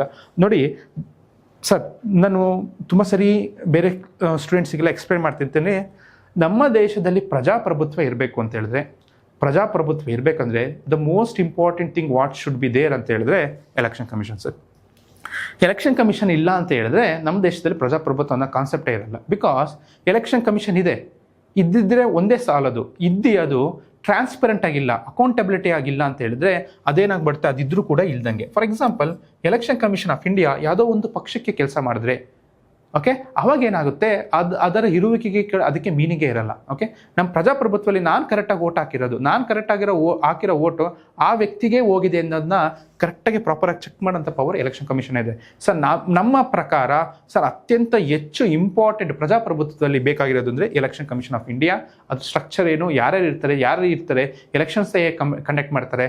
ನೀವೆಲ್ಲ ಪ್ರಸ್ತುತ ಇದನ್ನು ಮಾಡಬೇಕು ಅಂದರೆ ಇದ್ರ ಜೊತೆ ಲಿಂಕ್ ಮಾಡಬೇಕು ಅಂದರೆ SIR ಅಂತ ನಡೀತಿದೆ. Okay, SIR special intensive revision of rules ಅಂತ. ಓಕೆ, ಮತದಾರ ಪಟ್ಟಿಗಳನ್ನು ಓಕೆ ನಾವು ಏನು ಮಾಡ್ತೀವಿ, ಪುನರ್ ಇದನ್ನು ಚೆಕ್ ಮಾಡ್ತಿದ್ದೀವಿ. Okay, that is with respect to election commission. Chairman ಯಾರು, ಎಷ್ಟು ಜನ ಕಮಿಷನ್ಸ್ ಇರ್ತಾರೆ, ಅವ್ರ ರೋಲ್ ಏನು, ಎಲೆಕ್ಷನ್ಸ್ ಕಂಡಕ್ಟ್ ಮಾಡೋಕ್ಕೆ ಡೇಟ್ ಹೇಗೆ ಫಿಕ್ಸ್ ಮಾಡ್ತಾರೆ, model code of conduct sir, all this things clearly with the concepts oriented, let us discuss in this election commission of case the most number of cases. Okay, judgment. Okay, election commission of India ಗೆ ಸಂಬಂಧಪಟ್ಟಂಗೆ ತುಂಬಾ judgements ಬಂದಿದ್ದಾವೆ, ಅದನ್ನು ಕೂಡ detailed ಆಗಿ ಮಾಡೋಣ. ಆಮೇಲೆ committees ಕೂಡ ಇದರಲ್ಲಿ ಇರ್ತವೆ. Let us discuss that one by one. Okay, ಅದಾದ್ಮೇಲೆ ಒಂದು ಎಲೆಕ್ಷನ್ ಕಮಿಷನ್ ಆಯ್ತು, ಇನ್ನೊಂದು UPSC KPSC ಆಯ್ತು, ನೆಕ್ಸ್ಟ್ CAG. ಓಕೆ, CAG ಇದು ಸಂವಿಧಾನದಲ್ಲಿ the most important constitution body. Okay, ನಾವು ಫುಲ್ ಫಾರ್ಮ್ ಕೇಳಿದ್ರೆ ಕಾಂಟ್ರೋಲರ್ ಆಡಿಟರ್ ಜನರಲ್ ಅಂತ ಹೇಳ್ತೀವಿ. ಏನಂತ ಹೇಳ್ತೀವಿ? Controller auditor general. Okay, controller auditor general ಅಂದರೆ ನಮ್ಮ ಸಂವಿಧಾನದಲ್ಲಿ ಕರೆಕ್ಟಾಗಿ ಅಮೌಂಟ್ ಖರ್ಚಾಗ್ತಿದೆಯಾ, ದುಡ್ಡು ಖರ್ಚಾಗ್ತಿದೆಯಾ. ಓಕೆ, ಅಂದರೆ it is called as watchdog of financial system. Watch dog of financial system ಅಂದರೆ ನಮ್ಮ ದೇಶದಲ್ಲಿ ಹಣಕಾಸಿನ ಎಕ್ಸ್ಪೆಂಡಿಚರ್, ಓಕೆ, ಹಣಕಾಸಿನ ವಿಷಯದಲ್ಲಿ ಕೇಂದ್ರ ಸರ್ಕಾರ ಅಥವಾ ರಾಜ್ಯ ಸರ್ಕಾರಗಳು ಓಕೆ ಓಕೆ ಟ್ರಾನ್ಸ್ಪರೆಂಟ್ ಆಗಿ ಖರ್ಚು ಮಾಡ್ತಿದ್ದಾರೆ ಅಂತ ಚೆಕ್ ಮಾಡೋ ಅಂತ ಕೆಲಸ ಯಾರು ಮಾಡ್ತಾರೆ ಅಂದರೆ CAG. ಓಕೆ ಸರ್, ಇವಾಗ ಎಕ್ಸಾಂಪಲ್ ಬಜೆಟ್ ಆಗಿರುತ್ತೆ. ಬಜೆಟಲ್ಲಿ ಈ ಇಲಾಖೆಗೆ 25,000 ಕೋಟಿ ಕೊಟ್ಟಿದ್ದಾರೆ ಅಂತ ಹೇಳಿದಾಗ ಅವರು CAG ಏನು ಮಾಡ್ತಾರೆ, ಈ ಇಲಾಖೆಗೆ 25,000 ಕೋಟಿ ಎಲ್ಲೆಲ್ಲಿ ಖರ್ಚು ಮಾಡಿದೆ, ಯಾವ್ಯಾವ ಪ್ರಾಜೆಕ್ಟ್ ಮಾಡಿದೆ, ಆ ಪ್ರಾಜೆಕ್ಟ್ನ ಡ್ಯೂರಬಿಲಿಟಿ ಹೇಗಿದೆ ಕಂಪ್ಲೀಟ್ ಚೆಕ್ ಮಾಡಿ ಈ ವಿವರಗಳನ್ನು ಯಾರಿಗೆ ಕೊಡ್ತಾರೆ? ಪ್ರೆಸಿಡೆಂಟಿಗೆ ಕೊಡ್ತಾರೆ. ಪ್ರೆಸಿಡೆಂಟ್ ಅದನ್ನು ಏನು ಮಾಡ್ತಾರೆ? ಸಂಸತ್ ಹತ್ರ ಇಡ್ತಾರೆ. ಸಂಸತ್ತು CAG ಆಧಾರಿತವಾದ ರಿಪೋರ್ಟ್ಸ್ ಮೇಲೆ ಏನು ಮಾಡ್ತಾರೆ? ಡಿಸ್ಕಸ್ ಮಾಡ್ತವೆ. Very important. ₹1 ಖರ್ಚಾದರೂ ಕೂಡ, ಇಂಪ್ರಾಪರ್ ಖರ್ಚು ಮಾಡಿದ್ರು ಕೂಡ CAG ಅದನ್ನು ಯೋಚನೆ ಮಾಡಿ ಸ್ಟಡಿ ಮಾಡುತ್ತೆ. ಅರ್ಥ ಆಗ್ತಿದೆಯಾ? So CAG is a important ಸಂವಿಧಾನಿಕ ಸಂಸ್ಥೆ. Okay fine. ನೆಕ್ಸ್ಟು ಅದಾದ್ಮೇಲೆ ನಾನು ಇದಕ್ಕಿಂತ ಮುಂಚೆನೇ ಹೇಳಿದೆ ಫೈನಾನ್ಸ್ ಕಮಿಷನ್ ಅಂತ ಬರುತ್ತೆ. ವೆರಿ ಇಂಪಾರ್ಟೆಂಟ್ ನೋಡಿ, EC election commission, UPSC, CAG ಮತ್ತು ಫೈನಾನ್ಸ್ ಕಮಿಷನ್. ಫೈನಾನ್ಸ್ ಕಮಿಷನ್ ಹಣಕಾಸು ಆಯೋಗ ಅಂತ ಹೇಳ್ತೀವಿ. It's a very important. Okay, ಹಣಕಾಸು ಆಯೋಗ ಭಾರತದಲ್ಲಿ ಹಣಕಾಸಿನ ಹಣಕಾಸನ್ನು ಓಕೆ ಸಮಾನವಾಗಿ ಹಂಚಬೇಕು ಅಂತ ಹೇಳಿ ಹಣಕಾಸು ಆಯೋಗ ಇರುತ್ತೆ. Okay fine. ಸರ್, ನಾನು ನಿಮಗೆ ಮುಂಚೆನೇ ಹೇಳ್ದಂಗೆ ಸರ್, ಕೇಂದ್ರ ಸರ್ಕಾರ ಹತ್ರ ಅತ್ಯಂತ ಓಕೆ ಟ್ಯಾಕ್ಸ್ ಇರುವಂಥ ಪವರ್ ಇದೆ. For example income tax. Okay, income tax ಯಾರ ಹತ್ರ ಇದೆ ಅಂದರೆ ಕೇಂದ್ರ ಸರ್ಕಾರ ಹತ್ರ ಇದೆ. ಇನ್ನೊಂದು ಯಾವುದಪ್ಪ ಫೇಮಸ್ ಟ್ಯಾಕ್ಸ್ ಅಂದರೆ ಕಾರ್ಪೊರೇಷನ್ ಟ್ಯಾಕ್ಸ್. ಅಂದರೆ ಎಲ್ಲ ಕಂಪ್ನೀಸ್ಗಳು ಏನು ಕೊಡಬೇಕಪ್ಪ? ಟ್ಯಾಕ್ಸ್ ಕೊಡಬೇಕಲ್ಲ. ಆ ಟ್ಯಾಕ್ಸ್ ಎಲ್ಲ ಹತ್ರ ಇದೆ ಅಂತ ಹೇಳಿದ್ರೆ ಕೇಂದ್ರ ಸರ್ಕಾರ ಹತ್ರ ಇದೆ. Income tax, corporation tax. So ಅದಕ್ಕೋಸ್ಕರ ಕೇಂದ್ರ ಸರ್ಕಾರ ತನ್ನಲ್ಲಿ ₹100 ಬಂದರೆ ಸ್ವಲ್ಪ ದುಡ್ಡನ್ನು ಎಲ್ಲ ರಾಜ್ಯಗಳ ಜೊತೆ ಹಂಚ್ಕೋಬೇಕು. ಓಕೆ, ಎಲ್ಲ ರಾಜ್ಯಗಳ ಜೊತೆ ಹಂಚ್ಕೋಬೇಕು. ಅದು ಎಷ್ಟು ಪರ್ಸೆಂಟೇಜ್ ಹಂಚ್ಕೋಬೇಕು ಅನ್ನೋದನ್ನ ಸ್ಟಡಿ ಮಾಡೋದಕ್ಕೆ ಫೈನಾನ್ಸ್ ಕಮಿಷನ್ ಅಪಾಯಿಂಟ್ ಆಗಿರುತ್ತೆ. ಓಕೆ, ಈಗ for example 16th finance commission ಇದೆ, 16ನೇ ಹಣಕಾಸು ಆಯೋಗ ಇದೆ. 16ನೇ ಹಣಕಾಸಿನ ಆಯೋಗದ ಚೇರ್ಮನ್ ಯಾರು ಅಂತ ಹೇಳಿದ್ರೆ ಅರವಿಂದ್ ಪರಯಗರಿಯ. ಅವ್ರೇನಂತ ಹೇಳಿದ್ರೆ ಕೇಂದ್ರ ಸರ್ಕಾರ ತನಗೆ ಬರುವ ದುಡ್ಡಲ್ಲಿ 41% ರಾಜ್ಯಗಳಿಗೆ ಹಂಚಿಕೆ ಮಾಡಬೇಕು. ಯಾವ ರಾಜ್ಯಗಳಿಗೆ ಯಾವ ಆಧಾರದ ಮೇಲೆ ಮಾಡಬೇಕು ಅನ್ನೋದನ್ನ ಓಕೆ ಇದು ಹೇಳ್ಕೊಂತ ಬರ್ತಾರೆ ಫೈನಾನ್ಸ್ ಕಮಿಷನ್ ಅಲ್ಲಿ. So this is a very important. ನಿಮಗೆ ಮೋಸ್ಟ್ ಎಕ್ಸ್ಪೆಕ್ಟೆಡ್ ಕ್ವಶನ್ಸ್. ಓಕೆ, ಇವಾಗ ಹೊಸದೊಂದು ಫ್ಯಾಕ್ಟರ್ ಆ್ಯಡ್ ಮಾಡಿದರೆ ಯಾವ ಆಧಾರದ ಮೇಲೆ ದುಡ್ಡು ಕೊಡಬೇಕು ಅನ್ನೋದಕ್ಕೆ ಕಾಂಟ್ರಿಬ್ಯೂಷನ್ ಟು GDP ಅನ್ನೋದು ದಟ್ ಇಸ್ ವೆರಿ ಇಂಪಾರ್ಟೆಂಟ್. 16ನೇ ಹಣಕಾಸು ಆಯೋಗದಲ್ಲಿ ಯಾವುದೋ ಒಂದು ಇಂಡಿಕೇಟರ್ ಯೂಸ್ ಮಾಡಿದರೆ ಅದನ್ನು ನಾವು ಡೀಟೇಲ್ ಆಗಿ ಕ್ಲಾಸಲ್ಲಿ ಎಕ್ಸ್ಪ್ಲೈನ್ ಮಾಡ್ಕೊಂತ ಹೋಗೋಣ. Okay sir, next national commission for SC, ST and OBC. Very important. Okay, ರಾಷ್ಟ್ರೀಯ ಆಯೋಗಗಳು ಯಾರಿಗಪ್ಪ? SCಗೆ, STಗೆ ಮತ್ತು OBCಗೆ. ಓಕೆ, OBC ಇದಿರಲಿಲ್ಲ. 104th amendment brought this one national 102nd amendment brought National Commission for Backward Classes. Rohini ಅಂತ ಜಸ್ಟಿಸ್ ರೋಹಿಣಿ ಅವರ ಆಯೋಗದ ಮೇಲೆ ಇದು ಬಂದಿರೋದು. It's very important. ನಾನು ಅದನ್ನು ಪೂರ್ಣವಾಗಿ ಹೇಳ್ತೀನಿ ಏನಕ್ಕೆ ಕಮಿಷನ್ ಏನೇನು ಕೆಲಸ ಅಂತ. ನೋಡಪ್ಪ, ನಮ್ಮ ದೇಶದಲ್ಲಿ ಓಕೆ ಶೆಡ್ಯೂಲ್ಡ್ ಕ್ಯಾಸ್ಟ್ ಮತ್ತು ಶೆಡ್ಯೂಲ್ಡ್ ಟ್ರೈಬ್ಸು ಮತ್ತು OBCಗಳು ಓಕೆ ಅವ್ರನ್ನ ಪ್ರೊಟೆಕ್ಟ್ ಮಾಡಬೇಕೋಸ್ಕರ ಅವರಿಗೆ ಅನೇಕ ಅವಕಾಶಗಳನ್ನ ಇದನ್ನು ಸ್ಥಾಪನೆ ಮಾಡಬೇಕು, ಅವ್ರನ್ನ ಅಭಿವೃದ್ಧಿ ಆಗಬೇಕು ಅಂತ ಓಕೆ ಯಾವ್ಯಾವ ಕಾಯ್ದೆ ಇದ್ದಾವೆ?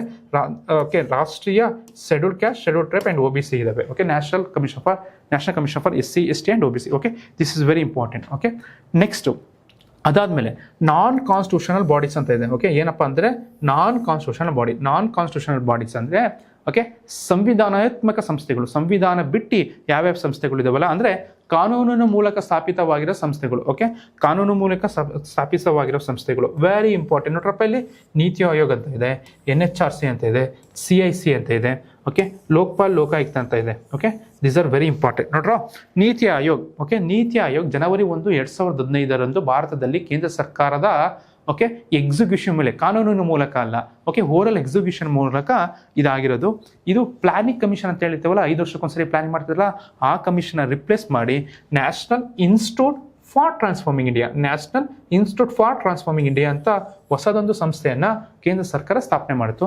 Sir that is the most important institution. Okay, ನೀವೆಲ್ಲ ನೋಡ್ತಿರ್ಬೋದು long term plan, short term plan, 30 ವರ್ಷಕ್ಕೂ ಕೂಡ ಯೋಜನೆಯನ್ನು ರೂಪಿಸಿ ಇದು ಇಟ್ಕೊಂಡಿದೆ. That's why this is a very important concept, national institute for transforming India. ಇದಾದಮೇಲೆ ರಾಷ್ಟ್ರೀಯ ಮಾನವ ಅಭಿವೃದ್ಧಿ, okay, national human rights commission, ಇದು ಕೂಡ ಓಕೆ ಲೈಕ್ ಇಂಪಾರ್ಟೆಂಟ್ ಇದು ಏನು ಸ್ಟ್ಯಾಟ್ಯುಟರಿ ಬಾಡಿ. ಓಕೆ, ಸಂವಿಧಾನ ಸಂಸ್ಥೆ ಅಲ್ಲ. ಓಕೆ, ಇದು ಕೂಡ ಇಂಪಾರ್ಟೆಂಟು. ಇದಾದ್ಮೇಲೆ CIC ಅಂತ ಬರುತ್ತೆ, ಚೀಫ್ ಇನ್ಫಾರ್ಮೇಷನ್ ಕಮಿಷನ್. ಓಕೆ, ನಾವೆಲ್ಲ RTI ಬಗ್ಗೆ ಕೇಳಿರ್ತೀವಿ, ರೈಟ್ ಟು ಇನ್ಫಾರ್ಮೇಷನ್ ಅಂತ. ಅದು 2005 ಮುಖಾಂತರ ಕಾಯ್ದೆ ತೆಗೆದಿರೋದು. ಅಂದರೆ ಯಾವುದಾದ್ರೂ ಒಂದು ಸರ್ಕಾರ ಎಲ್ಲೆಲ್ಲಿ ಖರ್ಚು ಮಾಡಿದೆ ಅನ್ನೋದು ಜನಗಳಿಗೆ ಗೊತ್ತಾಗಬೇಕು. ಫಾರ್ ಎಕ್ಸಾಂಪಲ್, ಎಲ್ಲೋ ಒಂದು ಕಡೆ ಪಬ್ಲಿಕ್ ಫಂಕ್ಷನ್ ಮಾಡ್ತಾರೆ, ಅದಕ್ಕೆ ಎಷ್ಟು ದುಡ್ಡು ಖರ್ಚಾಗಿದೆ ಅನ್ನೋದನ್ನ ನಾವು ಯಾವ್ದ್ರ ಮುಖಾಂತರ ತಗೊಂತೀವಿ ಅಂದರೆ RTI ಮುಖಾಂತರ ತಗೊಂತೀವಿ. It's a very important institution that is called as Chief Information Commission. Okay, Chief Information Commission, that is RTI. Okay, that is RTI. Okay, fine. Next, ಇದಾದ್ಮೇಲೆ ಭಾರತದಲ್ಲಿ ವೆರಿ ಇಂಪಾರ್ಟೆಂಟ್ ಭ್ರಷ್ಟಾಚಾರವನ್ನ ದೊಡ್ಡ ಮಟ್ಟದಲ್ಲಿ, ಮೇಲ್ಪಟ್ಟದಲ್ಲಿ, ಅಂದರೆ ಪ್ರಧಾನಮಂತ್ರಿ, ಮಂತ್ರಿಗಳು ಅಥವಾ IAS ಆಫೀಸರ್ಸು ಅವರು ಕೂಡ ಭ್ರಷ್ಟಾಚಾರದಲ್ಲಿ ಭಾಗವಹಿಸಬಹುದು. ಓಕೆ, ಇಲ್ಲಿ ಮುಖ್ಯಮಂತ್ರಿಗಳು ಅಥವಾ ರಾಜ್ಯದಲ್ಲಿ ಆಡಳಿತ ಮಾಡುವ ಸರ್ಕಾರದ ಅಧಿಕಾರಿಗಳು ಅವರು ಕೂಡ ಭ್ರಷ್ಟಾಚಾರದಲ್ಲಿ ಇದು ಮಾಡ್ಬೋದು. ಓಕೆ, ಅಂತ ಹೇಳಿ ಏನು ಮಾಡ್ತಾರೆ, ಲೋಕಪಾಲ್ ಮತ್ತು ಲೋಕಾಯುಕ್ತ ಎನ್ನುವ 2 ಸಂಸ್ಥೆಗಳನ್ನು ಇದು ಸ್ಥಾಪನೆ ಮಾಡಿದ್ದಾರೆ. ಒಂದು ಲೋಕಪಾಲ್ ಎಲ್ಲಿರುತ್ತೆ ಅಂದರೆ ಕೇಂದ್ರ ಸರ್ಕಾರದ ಹತ್ರ ಲೋಕಪಾಲ್ ಇರುತ್ತೆ. ಈ ಲೋಕಪಾಲ್ ಏನು ಮಾಡುತ್ತೆ ಅಂದರೆ ತನಿಖೆ ಮಾಡ್ತವೆ ಅಂದರೆ ಕೇಂದ್ರ ಮಟ್ಟದಲ್ಲಿ ಯಾವುದಾದ್ರೂ ಕರಪ್ಷನ್ ಇದ್ದರೆ ಓಕೆ, ಆವಾಗ ಇದೇನು ಮಾಡಬಹುದು, ಅರೆಸ್ಟ್ ಮಾಡುವಂಥ ಚಾನ್ಸಸ್ ಇರುತ್ತೆ, ಅದನ್ನು ತನಿಖೆ ಮಾಡುವಂಥ ಚಾನ್ಸಸ್ ಇರುತ್ತೆ. Okay, that's why it's very important. ಇವೆಲ್ಲ ಏನಪ್ಪ ಅಂದರೆ ಭ್ರಷ್ಟಾಚಾರ ತಡೆಯೋಕ್ಕೋಸ್ಕರ ಓಕೆ ನಡೆದಿರುವ ಕಾನೂನಿನ ಸಂಸ್ಥೆಗಳು. ಓಕೆ, ಸಂವಿಧಾನಕ ಸಂಸ್ಥೆಗಳಲ್ಲ ಇದು. ನೆಕ್ಸ್ಟ್ ಲೋಕಾಯುಕ್ತ ಕರ್ನಾಟಕ ರಾಜ್ಯದಲ್ಲಿ ಇದೆ. ಓಕೆ, ಅಂದರೆ ತುಂಬ ರಾಜ್ಯಗಳಲ್ಲಿದ್ದಾವೆ. ಎಲ್ಲ ರಾಜ್ಯಗಳಲ್ಲಿ ಕೇಂದ್ರದಲ್ಲಿ ಹೇಗೆ ಲೋಕಪಾಲ ಇರುತ್ತಾ, ರಾಜ್ಯದಲ್ಲಿ ಭ್ರಷ್ಟಾಚಾರ ತಡೆಯಲು ಲೋಕಾಯುಕ್ತ ಎನ್ನುವ ಸಂಸ್ಥೆ ಇರುತ್ತೆ. ಸೊ ಇದು 2 ಕೂಡ concept very important. Okay, next this is with respect to constitution bodies. ಇದನ್ನು ಜನರಲ್ ಇದನ್ನು ಕಾನ್ಸ್ಟಿಟ್ಯೂಷನ್ ಬಾಡೀಸ್ ಅಂದರೆ ಇದನ್ನು ನಾನ್ ಕಾನ್ಸ್ಟಿಟ್ಯೂಷನ್ ಬಾಡೀಸ್ ಅಂತ ಹೇಳ್ತೀವಿ. Okay, non constitution bodies statutory bodies ಅಂದರೆ ಕಾನೂನಿನ ಮೂಲಕ ಸ್ಥಾಪನೆ ಆಗಿರೋದು. ಓಕೆ, ಈ NHRC, CIC, Lokayukta is the best example. ಇದು 2013 ಇಸ್ವಿಯಲ್ಲಿ ಆಗಿರೋದು. Next case specified articles. ನೋಡ್ರಪ್ಪ, ಕರ್ನಾಟಕ ರಾಜ್ಯ ಸರ್ಕಾರಕ್ಕೆ ಸಂಬಂಧಪಟ್ಟಿದ್ರೆ 370J ಬಗ್ಗೆ ನಾವು ಓದಬೇಕಾಗುತ್ತೆ. ಎಷ್ಟು ಜಿಲ್ಲೆಗಳು ನೋಡಿ, ಓಸರಿ ಪ್ರಿಲಿಮ್ಸಲ್ಲಿ ಎಷ್ಟು ಜಿಲ್ಲೆಯಲ್ಲಿ 371J ಅಪ್ಲೈ ಆಗುತ್ತೆ ಅಂತ ಕೇಳಿದ್ರು. ಓಕೆ, ವಿಜಯನಗರ ಹೊಸ ಡಿಸ್ಟ್ರಿಕ್ಟ್ ಆಗಿರೋದ್ರಿಂದ ಅದನ್ನು ನಾವು ಕ್ಲೀನಾಗಿ ನೋಡ್ಕೋಬೇಕು. Special focus Kalyana Karnataka region ಅಂದರೆ ಯಾವ್ಯಾವ್ದು ಬರ್ತವೆ, state public service commission, local administrative mechanism. Okay, Govindarao committee ಅಂತ ಅಪಾಯಿಂಟ್ ಆಗಿದ್ದಾರೆ. ಗೋವಿಂದರಾವ್ ಕಮಿಟಿಗೂ ಇದಕ್ಕೂ ಏನು ಸಂಬಂಧ? So that we are let us discuss one by one in the classes. Okay, next ತಿದ್ದುಪಡಿಗಳು. No very important concept. ನೋಡ್ರಪ್ಪ, see the most important concept in your other ಇದು like ಎಲ್ಲಿ ನೀವು ಕ್ವಶನ್ ಎಕ್ಸ್ಪೆಕ್ಟ್ ಮಾಡೋದು, ಎಸ್ಪೆಷಲಿ ಪ್ರಿಲಿಮ್ಸಲ್ಲಿ ಅಥವಾ ಮೇನ್ಸಲ್ಲೂ ಕೂಡ ಪಾಯಿಂಟ್ಸ್ನ ಆ್ಯಡ್ ಮಾಡ್ಬೋದು. For example 52nd amendment, anti defection law add ಮಾಡ್ಬೋದು. ಸರ್ ನೋಡಿ, ದ ಮೋಸ್ಟ್ ಇಂಪಾರ್ಟೆಂಟ್ ಎಲ್ಲಿ ಬರುತ್ತೆಪ್ಪ ಅಂದರೆ ನೋಡ್ರ, this one is very important. Amendments, ತಿದ್ದುಪಡಿಗಳು 42nd ಇರ್ಬೋದು, 44th ಇರ್ಬೋದು, 73rd ಇರ್ಬೋದು. ನಾನು 73rd 74th 2 ಕೂಡ ಹೇಳಿದ್ದೀನಿ. 86th, 101st, 103rd, 106th. Okay, ಇದನ್ನೆಲ್ಲ ನಾನು ಹೇಗೆ ಪ್ರಿಲಿಮ್ಸಿಗೆ ಹೇಗೆ ಮೇನ್ಸಿಗೆ ಅಪ್ಲೈ ಮಾಡ್ಬೋದು ಅಂತ ನಾನು ಈಗ ಹೇಳ್ಕೊಂತ ಹೋಗ್ತೀನಿ. 42nd ಯಾರು ಮಾಡ್ತಾರೆ? ಇಂದಿರಾ ಗಾಂಧಿ ಮಾಡ್ತಾರೆ. ರಿಫಾರ್ಮ್ಸ್, ಮಿನಿ ಕಾನ್ಸ್ಟಿಟ್ಯೂಷನ್ ಹೇಳ್ತಾರೆ. ಸ್ವರಣ್ ಸಿಂಗ್ ಕಮಿಟಿ ಆಧಾರದ ಮೇಲೆ ತುಂಬ ರ್ಯಾಷನಲ್ ಚೇಂಜಸ್ ತರ್ತಾರೆ ನಮ್ಮ ದೇಶಕ್ಕೆ. ಯಾವ ಸಂವಿಧಾನಿಕ ಇದು ಅಂತ ಹೇಳಿದ್ರೆ 42nd. ಓಕೆ, ಒಂದೊಂದು ವಿಷಯಗಳು ಏನೇನು 42nd ಅಮೆಂಡ್ಮೆಂಟಿಂದ ತಂದಿದ್ರಲ್ಲ ಅದನ್ನು ರಿವರ್ಸ್ ಮಾಡೋಕ್ಕೆ ಮೊರಾರ್ಜಿ ದೇಸಾಯಿ ಸರ್ಕಾರ 44ನೇ ತಿದ್ದುಪಡಿ ತರ್ತಾರೆ. ಅದನ್ನು ಕೂಡ ನಾವು ಡೀಟೇಲಾಗಿ ಹೇಳ್ಕೊಂತ ಹೋಗೋದು. ನೆಕ್ಸ್ಟು 73ನೇ ಮತ್ತು 74ನೇ ತಿದ್ದುಪಡಿ. ಓಕೆ, 73ನೇ ಮತ್ತು 74ನೇ ತಿದ್ದುಪಡಿ. 73ನೇ ಮತ್ತು 74ನೇ ತಿದ್ದುಪಡಿ ಆಡಳಿತ ವಿಕೇಂದ್ರೀಕರಣ ಬಗ್ಗೆ ಹೇಳ್ತವೆ. ಓಕೆ, ಆಡಳಿತ ವಿಕೇಂದ್ರೀಕರಣ ಬಗ್ಗೆ ಹೇಳ್ತೇವೆ. This is also very important questions. Like ಅಂದರೆ ನಾನು ಮುಂಚೆ ಹೇಳ್ದಂಗೆ ಪಂಚಾಯತು ಅದ್ರ ಬಗ್ಗೆ ಎಲ್ಲ ಮಾತಾಡ್ತಾರೆ. Okay, next very important. ನೋಡ್ರಪ್ಪ, ನಿಮ್ಮ ಎಕ್ಸಾಮಿನೇಷನಲ್ಲಿ ಕ್ವಶನ್ಸು ಅಮೆಂಡ್ಮೆಂಟ್ ಮೇಲೆ, ಪ್ರಿಲಿಮ್ಸ್ ಮೇಲೆ ಕೇಳೋದಿದ್ರೆ 5-6 amendments are important. 101, 102, okay, 103, 104, 106. Okay, 100th. Okay, another most important is 100. Okay, okay fine sir, listen to me. 100ನೇ ತಿದ್ದುಪಡಿ ಏನು ಹೇಳುತ್ತೆ ಅಂದರೆ, ಇಂಡಿಯಾ ಮತ್ತು ಬಾಂಗ್ಲಾದೇಶ ನಡುವೆ ಅಗ್ರಿಮೆಂಟ್ ನಡೆಯುತ್ತೆ. 101 GST, 102 ರಾಷ್ಟ್ರೀಯ ಹಿಂದುಳಿದ ವರ್ಗಗಳ ಆಯೋಗ. 103 very important, EWS. Okay, 104 again ರಾಷ್ಟ್ರೀಯ ಹಿಂದುಳಿದ ವರ್ಗಗಳ ಆಯೋಗ. ಅವೆರಡಕ್ಕೂ ಡಿಫ್ರೆನ್ಸ್ ಇಂಪಾರ್ಟೆಂಟ್. ಓಕೆ, ಅಲ್ಲ, ಇದು ಶೆಡ್ಯೂಲ್ ಕ್ಯಾಸ್ಟ್ ಮತ್ತು ಶೆಡ್ಯೂಲ್ ಟ್ರೈಬ್ಸ್ಗೆ ರಿಸರ್ವೇಷನ್ ಜಾಸ್ತಿ ಮಾಡೋದಿದು. ಇದು ಏನು ಮತ್ತೆ ರಾಷ್ಟ್ರೀಯ ಹಿಂದುಳಿದ ವರ್ಗಗಳ ಆಯೋಗ. ಇದು 106 ಏನಂದ್ರೆ ವುಮೆನ್ ರಿಸರ್ವೇಷನ್. ಓಕೆ, ಯಾವುದು women reservation bill. Okay, women ಪಾರ್ಲಿಮೆಂಟರಲ್ಲಿ 33% ರಿಸರ್ವೇಷನ್ ಕೊಡಬೇಕು ಅಂತ ಹೇಳ್ತಾರಲ್ಲ ಅದು. ಓಕೆ, ನೋಡಿ ಇಲ್ಲಿದೆ women reservation, women's reservation bill. Okay, ಸರಿ. This is with respect to section 4 constitutional non constitutional bodies amendment. ನೋಡ್ರಪ್ಪ, this should be added while writing the answer. Okay, ನೀವು ಬರಿಬೇಕಾದ್ರೆ ಇದನ್ನ ಆ್ಯಡ್ ಮಾಡಬೇಕಾಗುತ್ತೆ ಮೇನ್ಸಲ್ಲಿ. ಫಾರ್ ಎಕ್ಸಾಂಪಲ್ 86 ಅಮೆಂಡ್ಮೆಂಟ್ ಅಂದರೆ ಓಕೆ, 45ನೇ article ಏನಾಗಿರುತ್ತೆ, 86ನೇ ತಿದ್ದುಪಡಿ ಸ್ಟಾರ್ಟ್ ಮಾಡೋದಕ್ಕಿಂತ ಮುಂಚೆ 6ರಿಂದ 14 ವರ್ಷದ ಮಕ್ಕಳಿಗೆ ಕಂಪಲ್ಸರಿ ಎಜುಕೇಷನ್ ಕೊಡಬೇಕು ಅಂತ ಬರುತ್ತೆ. That amendment will be set by ಯಾರಪ್ಪ ಅಂದರೆ 86 ಅಮೆಂಡ್ಮೆಂಟ್ ಹೇಳುತ್ತೆ. ಬಟ್ ಓಕೆ, ಈ ಥರ ವಿಷಯಗಳನ್ನು ಓಕೆ ಇದನ್ನ 86ನೇ ತಿದ್ದುಪಡಿ ಮೂಲಭೂತ ಹಕ್ಕುಗಳಿಗೆ ಆ್ಯಡ್ ಮಾಡೋಕ್ಕೆ ಮುಖಾಂತರ ಎಲ್ಲ 6 ವರ್ಷದಿಂದ 14 ವರ್ಷದ ಮಕ್ಕಳಿಗೆ ಕಂಪಲ್ಸರಿ ಎಜುಕೇಷನ್ ಕೊಡಬೇಕು ಅಂತ ವಿಷಯನ ದೃಢಪಡಿಸುತ್ತೆ. ಓಕೆ, ಈ ಥರದ ಪಾಯಿಂಟ್ಸ್ನ ನೀವು ಎಜುಕೇಷನ್ ಸೆಕ್ಟರಲ್ಲಿ ಕೊಟ್ಟಾಗ ಭಾರತದಲ್ಲಿ ಎವಲ್ಯೂಷನ್ ಆಫ್ ಎಜುಕೇಷನ್, ರಾಜಕೀಯ ಏನು ಶಿಕ್ಷಣ ಹೇಗೆ ಮಾಡಿದೆ ಅಂದರೆ ಕೊಠಾರಿ ಕಮಿಷನ್, ಇವನ್ನೆಲ್ಲ ನಾವು ಇಂಪ್ಲಿಮೆಂಟ್ ಮಾಡ್ಕೊತ ಹೋಗ್ಬೋದು. So that is a very important concept. Okay, with respect to this articles. Okay, fine sir. These are the information with respect to syllabus. Okay, ನಾನು ನಿಮಗೆ ಒಂದು ಔಟ್ಲೈನ್ ಕೊಟ್ಟಿದ್ದೀನಿ ಹೇಗೆ ಏನೇನು ಓದಬೇಕು ಅಂತ. ಸರ್, ಇದಕ್ಕೆಲ್ಲ ಸೋರ್ಸಸ್ ನಾನು ಹೋಗ್ತಾ ಕ್ಲಾಸಸ್ಸಲ್ಲಿ ಹೇಳ್ಕೊಂತ ಹೋಗ್ತೀನಿ ಸರ್. ಓಕೆ, ಇದಾದಮೇಲೆ ಇನ್ನೊಂದು ಕಾನ್ಸೆಪ್ಟ್ ಇದೆ, ನಾನು ಅದನ್ನು ಮಾಡ್ತಿದ್ದೀನಿ. ಸೋರ್ಸಸ್ ಆಫ್ ಇಂಡಿಯನ್ ಕಾನ್ಸ್ಟಿಟ್ಯೂಷನ್ ಅಂದರೆ ಸಂವಿಧಾನದ ಮೌಲ್ಯ ವಿಷಯಗಳನ್ನು ಎಲ್ಲೆಲ್ಲಿಂದ ತಗೊಂಡಿದ್ದೀವಿ. Okay, another most important concept is sources of Indian constitution. Sources of Indian constitution, for example ನಾವು ಎಮರ್ಜೆನ್ಸಿ ಪ್ರೊವಿಷನ್ಸ್ನ ಎಲ್ಲಿಂದ ತಗೊಂಡಿದ್ದೀವಿ, ಮೂಲಭೂತ ಹಕ್ಕುಗಳನ್ನ ಎಲ್ಲಿಂದ ತಗೊಂಡಿದ್ದೀವಿ, ರಾಜ್ಯ ನಿರ್ದೇಶಕ ತತ್ವಗಳನ್ನ ಎಲ್ಲಿಂದ ತಗೊಂಡಿದ್ದೀವಿ, ಅಮೆಂಡ್ಮೆಂಟ್ ಎಲ್ಲಿಂದ ತಗೊಂಡಿದ್ದೀವಿ, ಓಕೆ, ಪ್ರಿಯಂಬಲ್ ಎಲ್ಲಿಂದ ತಗೊಂಡಿದ್ದೀವಿ, ಆ ಥರದ್ದು ಕಂಕರೆಂಟ್ ಲಿಸ್ಟ್ನ ಎಲ್ಲಿಂದ ತಗೊಂಡಿದ್ದೀವಿ. ಈ ಥರದ್ದನ್ನ ನಿಮಗೆ ಡೈರೆಕ್ಟ್ ಕ್ವಶನ್ಸ್ ಕೇಳ್ತಾರೆ. ಅದನ್ನು ಕೂಡ ನಾನು ಕ್ಲಾಸಲ್ಲಿ ಆ ಕಾನ್ಸೆಪ್ಟ್ ಹೇಳ್ಬೇಕಾದ್ರೆ ಮಾಡ್ಕೊಂತ ಹೋಗ್ತೀನಿ. Sir, this constitutes very important syllabus. Okay, polity ನೋಡಿ ಕಾನ್ಸ್ಟೆಂಟಾಗಿ 70 to 18 ಕ್ವಶನ್ಸ್ ಬಂದೇ ಬರುತ್ತೆ ಎಕ್ಸಾಮಿನೇಷನ್ಸಲ್ಲಿ. ಇದ್ರ ಜೊತೆ ಇಂಟರ್ಲಿಂಕ್ ಆಗಿ ನಿಮಗೆ ಕರೆಂಟ್ ಇವೆಂಟ್ಸ್ ಬರುತ್ತೆ. ಅರ್ಥ ಆಗ್ತಿದೆಯಾ? So this is very important part with respect to your examinations. Polity it's a very easy subject sir. ಅದೇ ಬಟ್ ನೆನ್ಪಿಟ್ಕೋಬೇಕು, ಅದ್ರ ಜೊತೆಗೆ ಕಾನ್ಸೆಪ್ಟ್ನ ಅಪ್ಲೈ ಮಾಡ್ಕೊಂತ ಹೋಗ್ಬೋದು. ಹಿಸ್ಟ್ರಿಗೆ ಕಂಪೇರ್ ಮಾಡಿದ್ರೆ polity is a very easy. Okay, ನಾವಿವಾಗ ಸರ್ ಏಕೆ ಈಸಿ, ಹೇಗೆ ಈಸಿ, ಯಾವ ಥರ ಕ್ವಶನ್ಸ್ ಬಂದಿದ್ದೇವೆ ಪ್ರೀವಿಯಸ್ ಇಯರ್ ಕ್ವಶನ್ಸ್ ಪೇಪರಲ್ಲಿ ಅಂತ ನಾವು ಒಂದೊಂದೇ ಡಿಸ್ಕಸ್ ಮಾಡ್ಕೊಂತ ಹೋಗೋಣ. ನೋಡ್ರಪ್ಪ, let us discuss the first questions. Okay, 2014ರಲ್ಲಿ KS ಪೊಲಿಟಿಯಲ್ಲಿ okay previous year question paper ನಾನು ಎಕ್ಸ್ಪ್ಲೈನ್ ಮಾಡ್ತಿರೋದು. ಅದರಲ್ಲಿ ಯಾವ ಥರ ಕ್ವಶನ್ ಕೇಳಿದ್ರು. Okay sir, please listen to me.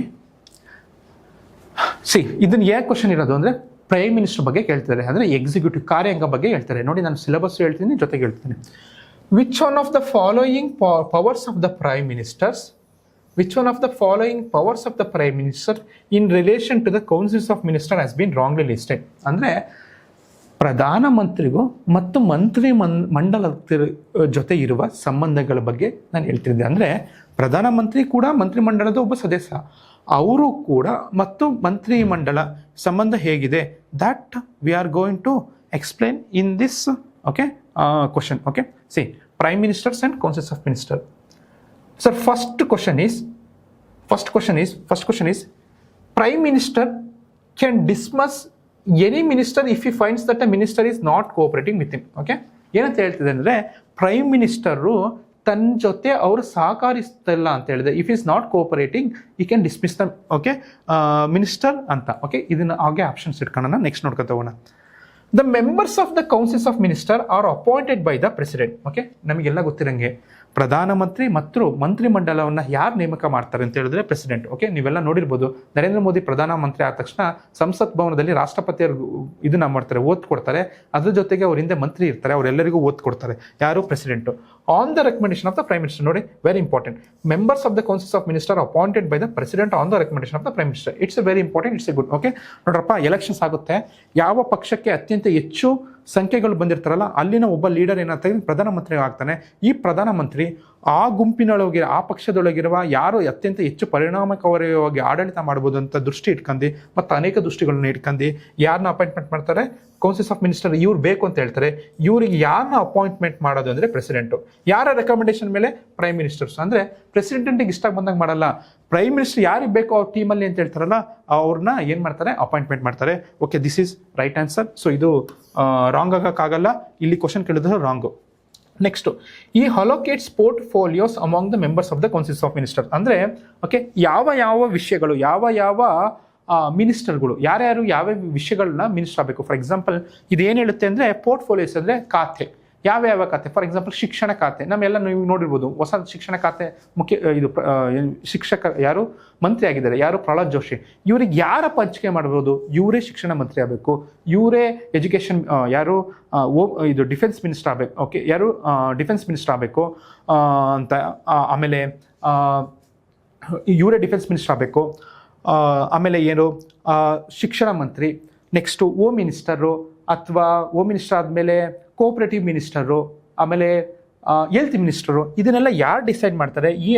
ಯಾರು ಅಂತ ಹೇಳಿದ್ರೆ ಪ್ರಧಾನಮಂತ್ರಿ ಡಿಸೈಡ್ ಮಾಡ್ತಾರೆ. Sir it's very easy, confusion ಆಗಬೇಡಿ. ಈ ಅಲೋಕೇಟ್ಸ್ ಖಾತೆಗಳನ್ನು ಹಂಚಿಕೆ ಮಾಡುವ ಅಧಿಕಾರ ಯಾರಿಗಿರುತ್ತೆ ಅಂದರೆ ಪ್ರಧಾನಮಂತ್ರಿಗಿರುತ್ತೆ. ನೆಕ್ಸ್ಟು, ಈ presides over the over the meetings of the councils of minister. ಅಂದರೆ ಮಂತ್ರಿಮಂಡಲದಲ್ಲಿ 70ರಿಂದ 25 ಜನ ಸದಸ್ಯರಿರ್ತಾರೆ, ಅಥವಾ it depends upon the strength. ಅದಕ್ಕೆ ಅಧ್ಯಕ್ಷತೆ ಚೇರ್ಮನ್ ಯಾರಾಗ್ತಾರೆ ಅಂತ ಹೇಳಿದ್ರೆ ಇವರು. Okay, this is right answer, this is right answer, this is right answer. Sir ಇದರಲ್ಲಿ ಏನು ತಪ್ಪಿದೆ ಅಂದರೆ ಒಂದು ಅರ್ಥದಲ್ಲಿ ಇದು ಕರೆಕ್ಟ್ ಅನ್ಸ್ಬೋದು, ಯಾಕಂದರೆ ಅವ್ರ ಜೊತೆ ಕೋಆಪರೇಟ್ ಮಾಡ್ಬೋದು ಅಂದರೆ ಡಿಸ್ಮಿಸ್ ಮಾಡ್ಬೋದು. ಬಟ್ ಅವ್ರು ಡಿಸ್ಮಿಸ್ ಮಾಡೋಕ್ಕಾಗಲ್ಲ, ಅಪಾಯಿಂಟ್ಮೆಂಟ್ ಮಾಡಿರುವ ವ್ಯಕ್ತಿನ ಡಿಸ್ಮಿಸ್ ಮಾಡಬೇಕಂದ್ರೆ ಈ ಕ್ಯಾನ್ ಡಿಸ್ಮಿಸ್ ಎನಿ ಮಿನಿಸ್ಟರ್. ಯಾವ ಮಿನಿಸ್ಟರ್ಗೂ ಬೇಕಾದ್ರೂ ಡಿಸ್ಮಿಸ್ ಮಾಡ್ಬೋದು ಅಂತ ಹೇಳೋಕ್ಕಾಗಲ್ಲ. ಸರ್ ಅವರು ಡಿಸ್ಮಿಸ್ ಮಾಡೋಕ್ಕೆ ಆಗಲ್ಲ, ಆ ಡಿಸ್ಮಿಸ್ ಮಾಡುವ ಅಧಿಕಾರ ಯಾರಿಗಿರುತ್ತೆ ಅಂದರೆ ಪ್ರೆಸಿಡೆಂಟಿಗಿರುತ್ತೆ. Very important. ಓಕೆ, ಅವ್ರು ಏನು ಮಾಡ್ಬೋದು, ಪ್ರೆಸಿಡೆಂಟಿಗೆ ಅಡ್ವೈಸ್ ಮಾಡ್ತಾರೆ. ಸರ್ ಈ ವ್ಯಕ್ತಿ ಓಕೆ ಏನು ಮಾಡ್ತಾರೆ, ನನಗೆ ಸಹಕರಿಸ್ತಿಲ್ಲ ನನ್ನ ಜೊತೆಗೆ, ಬಟ್ ಅದಕ್ಕೋಸ್ಕರ ಡಿಸ್ಮಿಸ್ ಮಾಡಿ ಅಂತ ರಿಕ್ವೆಸ್ಟ್ ಮಾಡ್ಕೋಬೋದು. ಯಾರಿಗೆ? ಪ್ರೆಸಿಡೆಂಟಿಗೆ. ಅವಾಗ ಪ್ರೆಸಿಡೆಂಟ್ ಮಾಡಲೇಬೇಕು. ಸಿ ನೋಡಿ, ಈ can dismiss any minister. No, president can dismiss any minister on the advice of prime minister. ಯಾರ ಅಡ್ವೈಸ್ ಮೇಲೆ? Prime minister. ಬಿಕಾಸ್ ನೋಡಿ, the members of the councils of minister are appointed by the president. ಯಾರು appoint ಮಾಡ್ಬೋದು? President. ಯಾರು ತೆಗೆಯೋದು? President. ಯಾರ advice ಮೇಲೆ? On the recommendation of prime minister. Okay, so ಈ ಥರದ್ದು ನಾವು ಕ್ವಶನಲ್ಲೇ ಕ್ಲೀನಾಗಿ ನೋಡಿದ್ರೆ ಅರ್ಥ ಮಾಡ್ಕೊಳಕ್ಕೆ ನಮಗೆ ಚಾನ್ಸಸ್ ಜಾಸ್ತಿ ಇರುತ್ತೆ. Okay, fine. ನೆಕ್ಸ್ಟು, ಇದಾದ